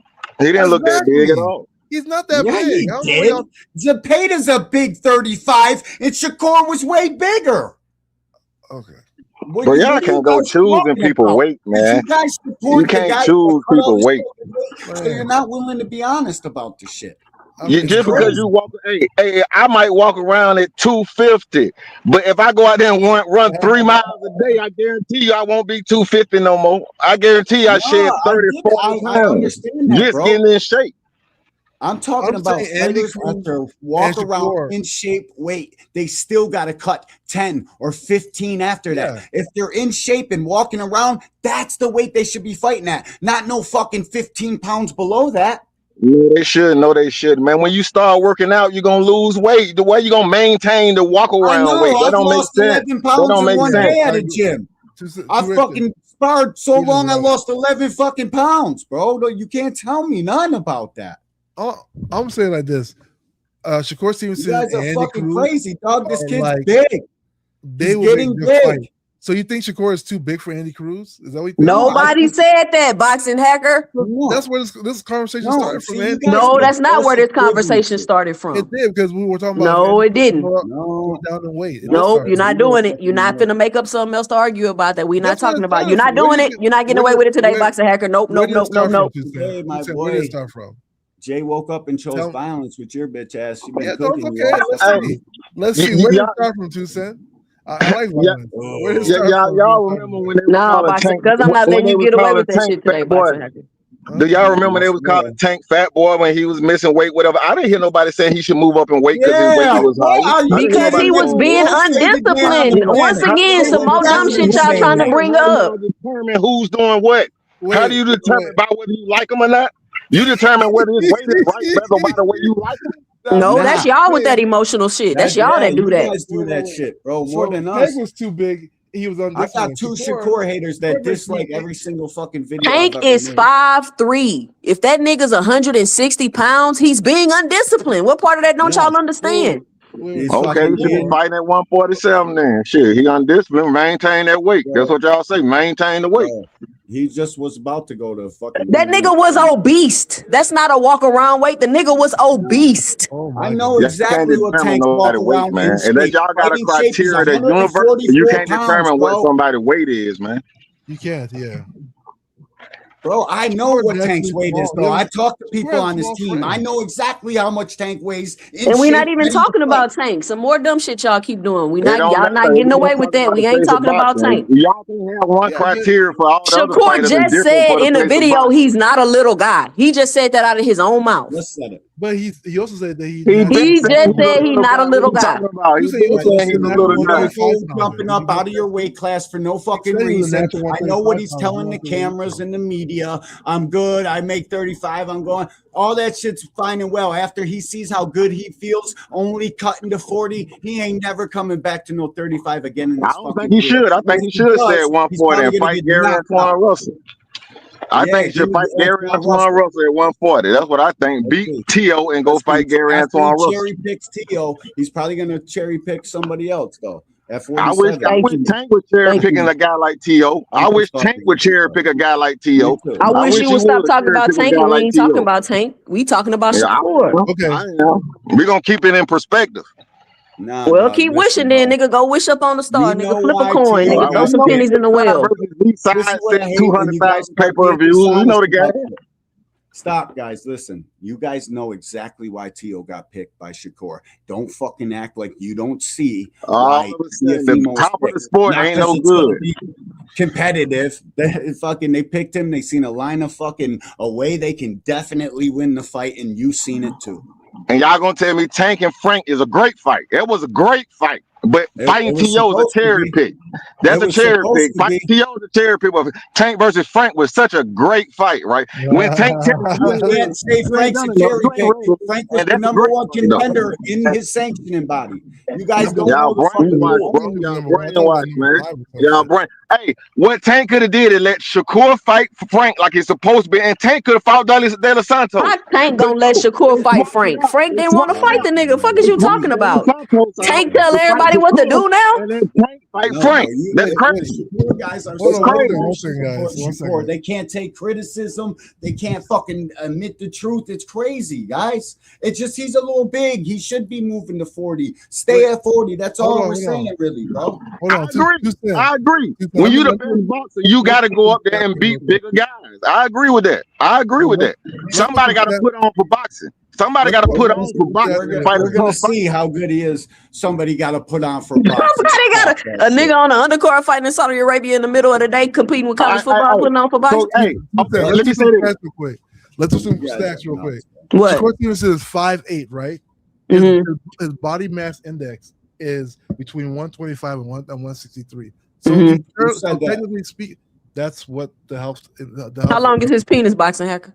Yeah, where'd you make this information up at? Should I post it? No, just Google it. Spot? Just Google it. No, Google it. Just say 5'8" male body mass index. Okay, if you did that, I believe you did that. At least you tried to do some homework. He's currently come up to these joints. He's currently a correct weight class for himself, just statistically based on his body mass index.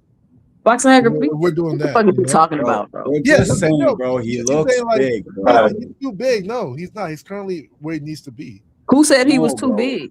You're a weight cut fan. I said he's a big guy. As a cutter. So that's why you got this emotional attachment to fucking not being honest about guys that cut weight. They just all fighters cut weight, bro. Who doesn't cut weight? Who doesn't cut weight? Name me a fighter that's not heavyweight that doesn't cut weight. I don't know any fighter. And you're using an average person's body mass index. He is an athlete, boxing hacker. That shit's not the same. Isaiah, there is no Shakur versus Frank was going to be a great fight, right? I thought so, but I know why he's saying it. He's saying you're saying Tank and Frank wasn't a great fight when it was, and it scared you Shakur guys to death to watch Tank throw up the high guard on a guy with that good of footwork and beat his ass. Scared y'all to death. Shout out to my dog Isaiah. Oh shit. We got another loyal subscriber ready to spend his or her ducats here on the Angry White Man. You're a real one and we fucking appreciate you. Unlike these goofies that come in here running off at the thumbs, this is the exact punch we want to hit them with when they start typing that fuck shit. Shout out to you in the super chat. Shout out to the super chatters who are just like Frank the Ghost Martin. They don't come around all the time, but when they do, they come around with a bang. One-hitter quitter! Thank you for your donation. We appreciate you. No, hey, I'm not saying Frank Martin is not. I like Frank Martin personally. I like Frank Martin. What I'm saying is Shakur was signed to fight Frank. I know, they swapped it out and Tank fought Frank and they sent De Los Santos to Shakur. Tank could have fought De Los Santos. They was on the same promotional company. Tank could have fought De Los Santos. So that tells me something. Because everybody knows De Los Santos is a power puncher. Everybody know that. So you swapped them out. Wasn't Frank Martin ranked higher than De Los Santos too, Rich? Wasn't Frank Martin ranked higher than De Los Santos too, Rich? Frank's a power puncher. Wasn't Frank ranked higher than De Los Santos too, Rich? Frank De Los Santos. He might be ranked one above him. I think he was like 5 and 6, wasn't it? I said he's 160. Teach salute, buddy, but he's 160 pounds, bare minimum. That's what I'm saying. He's not 160. Can I destroy one argument? Let me destroy one argument because I heard 2 cents and I hear this often about y'all say Shakur definitely over there fighting on undercard, right? Let me destroy that. I hear this all the time. It's like the worst argument ever. First of all, an American promoter could not afford to put Shakur or Devin on an undercard. First of all, that would never happen because they don't have the money to pay an undercard fighter that much money. So to be on the undercard of a stat card on Turkey is not the same on being on an undercard making $200,000 or $300,000, $75,000, whatever they make. Sherez and Berlanga is a stat card. Kill that argument. That's a silly argument. Sherez and Berlanga a stat card, bro. Huh? Salute to Darius Warren. Who the fuck is De Los Santos? I hate when y'all hype that dude. Me too. Salute, bro. Hey, Tank could have fought him and just beat him and get him out of here. Shit. Tank would have knocked Dos Santos out. Frame Martin only Just like he did Pitbull Cruz. Just like he did Pitbull Cruz. Knocked him out. I don't hear y'all crying about nobody else who somebody else should have fought. I don't hear y'all doing that with no other fighter but Tank. Nope. That's right. Heavy as the head to wear the crown. Everybody wanted to fight Canelo too. Everybody wanted to fight Canelo too.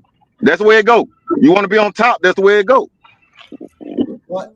Tank is on the run. He's in Cuba. Just ask your guys' news outlets. Yeah, he ain't pay his lawyer, so I don't even know why y'all keep talking about this nigga. No money for his next fight gonna be in court.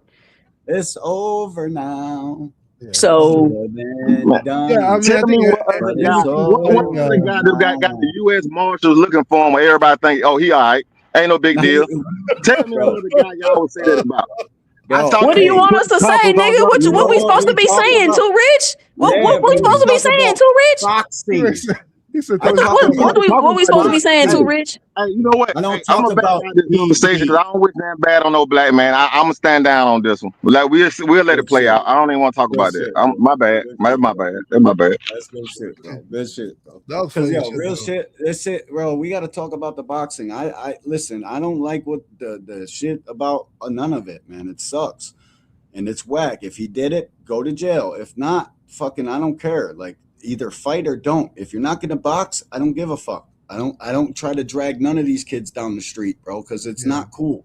Like, you know what I'm saying? I'd rather talk about the boxing, that shit outside. Like, bro, people are losing their credibility over this shit. Like, it's just stupid, man. Leave that shit alone. Talk about the fights. We got plenty to talk about. We got Zuffa. We got fucking robberies. We got fucking next week. Next week, I've never been more excited for a fucking Manila ass fight in my life. Man, this fight better not be. See, this is why I think the fight gonna be boring. If the fight is based on who's more patient, it's gonna be because people are saying T.O. is gonna have to make Shakur Stevenson fight and be first. So if T.O. got to be patient and make Shakur be first, and then Shakur gonna be waiting because he don't like to be first because he want to counter. Like, how do y'all really see the fight going? Like, that's what I'm saying. Like, how is it really gonna go? This is what I know. It's the best fight in boxing. It's the best fight in boxing. I don't know how the fight gonna play out, but it's the best fight in boxing. Currently, yeah. It's the best fight in boxing. It's the best fight in boxing. 2026 is the best fight in boxing. But people act like Shakur is just one defensive fighter. Shakur fights in the pocket all the time. He used to be a pocket, but only at the smaller divisions, though. Once what y'all don't want to admit is Shakur Stevenson has declined at 35. No, he hasn't. Yes, he has. He fought in the pocket against Arby. He's not the same. He's not the same at 35. He's so capable. Once he feels a punch, he immediately stops, and it takes him a couple rounds to get back into it. Like, he don't. Man, stop it, boy. Y'all tripping. Nah, dog, y'all so under Mandela effect, man. Nah, man, y'all the ones under the Mandela effect. That's funny. They're a different reality, huh? Shakur stands right there and leans back. If you can't hit him, that's your fault. If he's standing right there, he leans back. If that's all it takes to nullify a he fight, is not standing right there. He's jumping out of range. Stop it, Too Rich. He is not standing right there. He jump back, jump back. That's how you got to beat him. You got to throw combos. You got to let them hammers fly. You can't be keeping your hands to yourself against Shakur. You got to fucking let him rip. But I don't feel sorry if you can't hit him. If you can't, where's another boxer at that's boring that seems to be the best? That don't just work. That don't exactly. Just work. He ain't the best. He the best to who? Too Rich? He's the best, bro. Like 135 right now. He's the best. So not getting hit makes you the best in boxing. Because there was a guy there named Tank Davis that Ben had a strap. Ben fucking claimed the top dog. We see him getting a competitive fight with Roach. Bro. I think he won. And then Roach loses to Pitbull. What's his best performance at 35? Too Rich? Tank champion 135. What's his best performance at 35? Too Rich? Zepeda? He beat the number one ranked guy at 135. Yeah, he got hit 300 times in that joint, bro. And if Tank went the distance with anybody that hit him 300 times, it was said he lost. Hey, listen what y'all say, right? Y'all say stand in the pocket. It's more exciting. and then you hold it against. He did his thing. You don't listen to the fans. But This is why you don't listen to the fans. Fight your own fight. Don't fight like they think you want them to fight. They're gonna shit on you. Trying to misconstrue what I said. What I'm saying. As soon as you fight like that, they're gonna shit on you. So that's why you dance with the girl that got you to the party. I'm about to forget all that, bro. Listen, he could fight in the pocket and still not get hit by 300 fucking punches, regardless to how many he's throwing. He's just not on the level defensively when he fights that way that you guys would like. That's all it is. He's not at the level you guys thought he was. Shakur's gotta fight a dumb fight just to prove that he's a tough man. There's a sport maybe called he was tough fighting man. and getting better, y'all was saying he was at the level. That's called fight in the pocket. The sport's called boxing. You do what you need to do to win that He fight. fights mid-range to outside. That is Which not is the good. pocket. What's wrong with it? What's wrong with it? What's wrong with it? Nothing. But I just don't think it's not my cup of tea. I'm not going to go buy your ticket or go out of my way to fucking come to your fights. That's all I'm saying. By when I say and that, neither of y'all don't go out of y'all way to go to his fights either. Hey, what I know is promoters are giving them millions of dollars. Boxing Hacker, how many Shakur fights you been to, Boxing Hacker? I'm giving them millions of dollars. They're giving Shakur and Devin millions of dollars. That's good for them. What they do? Well, I'm just saying, so somebody value it. Somebody value it because they could just not said say, they you too good. You too good. You don't get hit. Get out the way. Let's get some of these exciting, all right fighters to fight. I don't see them doing that. I don't see them doing that. Listen, dude, I love the sweet science. I love when guys actually use the movement to run guys into shots and throw a bit more punches, bro. I have no problem with that. That's actually the way I prefer for fighters to fight. It's just when there's not enough punches with the movement, it just seems like you're buying time. I love fucking punches, bro. That's how you win a fucking So why the opponent is not, if the dude is not waiting, why is the opponent not running down on him? Why is the opponent not crashing out on him? Nigga ain't throwing punches, you say? You gotta blame the person who's not winning. You can't blame the person that's winning. I blame De Los Santos. I give the blame out to the fucking where it belongs. But you guys take Shakur this shit and winning make the fight. imaginary arguments in your head and act like I'm saying something that I'm not. I'm not saying that, bro. Fucking fight your fight. I'm like you too, Rich. Fight your fucking fight. You can't please everybody, but I'm not the one. You're not. It's not that. He just needs to see to me. What making a exciting fight is you take the boxer and you put him in there with the best power puncher. There, your excitement. The power punch is for to track him down and knock his ass out. That's how you create excitement. You got a skilled guy versus a power guy, but they don't put on them kind of fights because it's too much risk. It's too much risk in those kind of fights.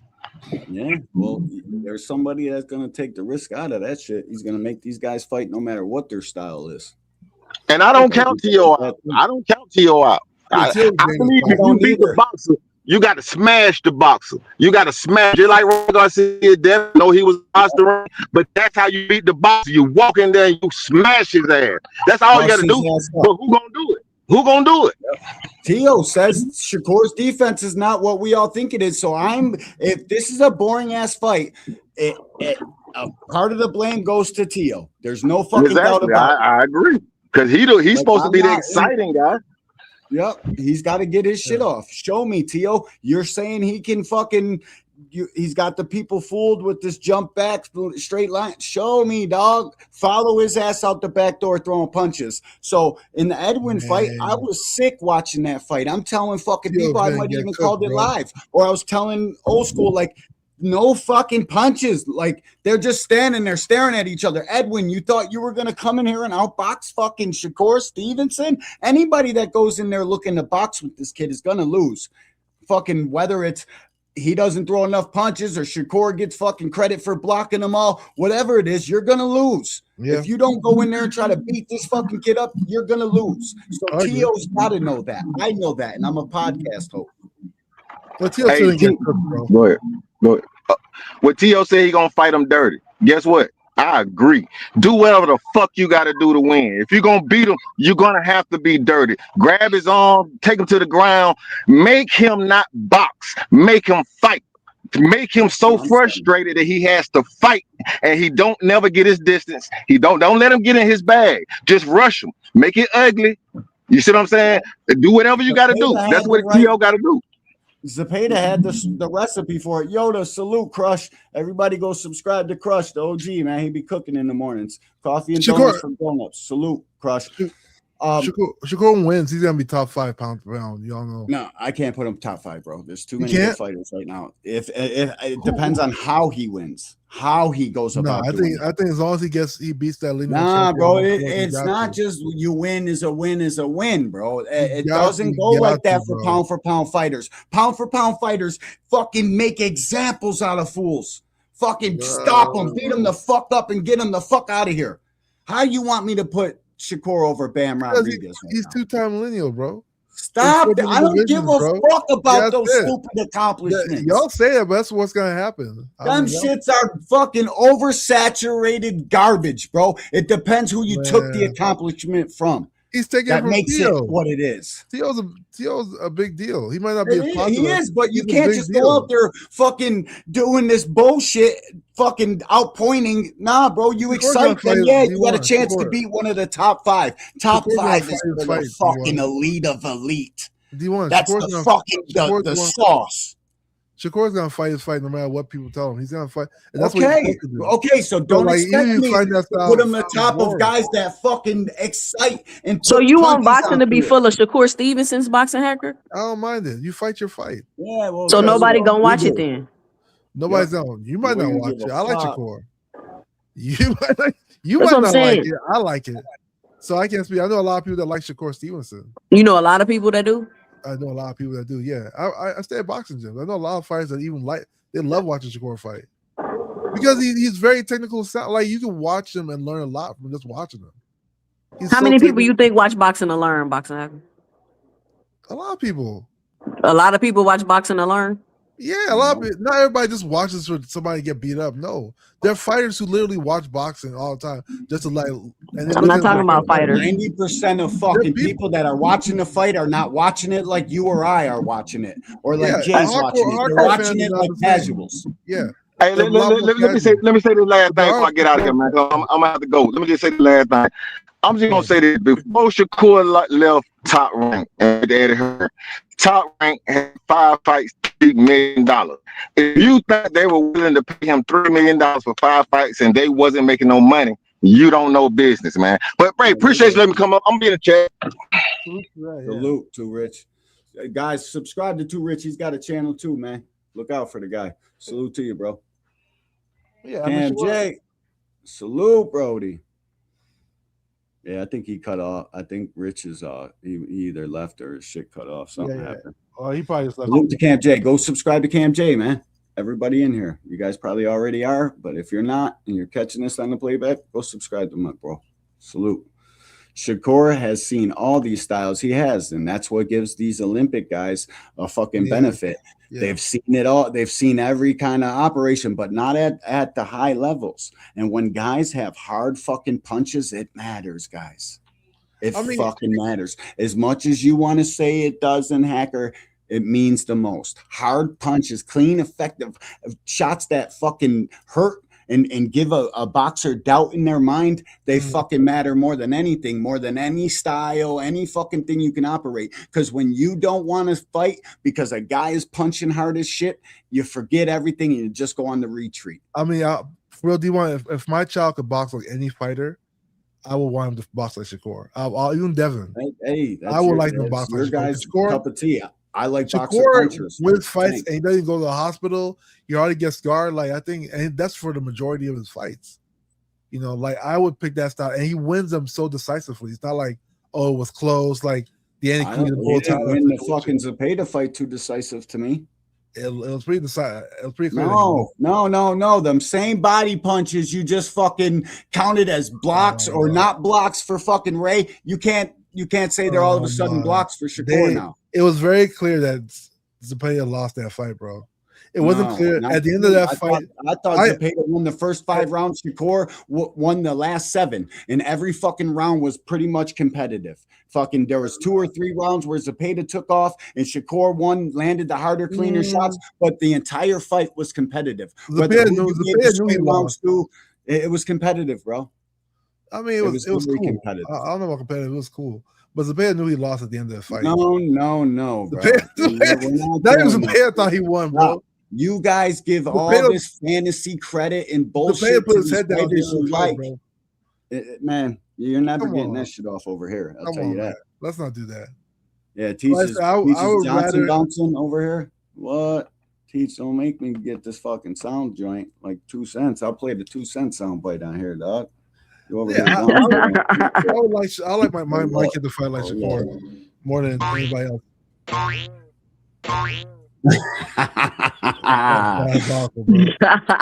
Yeah, man. I bet we've been on here 3 hours. I appreciate y'all coming up. Peace out. I'm gonna get up out of here. Thanks for coming, Jay. Appreciate you. Hack Attack. Appreciate you. The super chatters, the commenters, everybody who came and played their part. My dog King B definitely gets appreciated around here. That's my dog. Stop D-riding, Teach. Appreciate y'all. And William Old School, most of all. That's who I appreciate most in boxing. My OG, William Old School. So y'all have a great evening. Peace.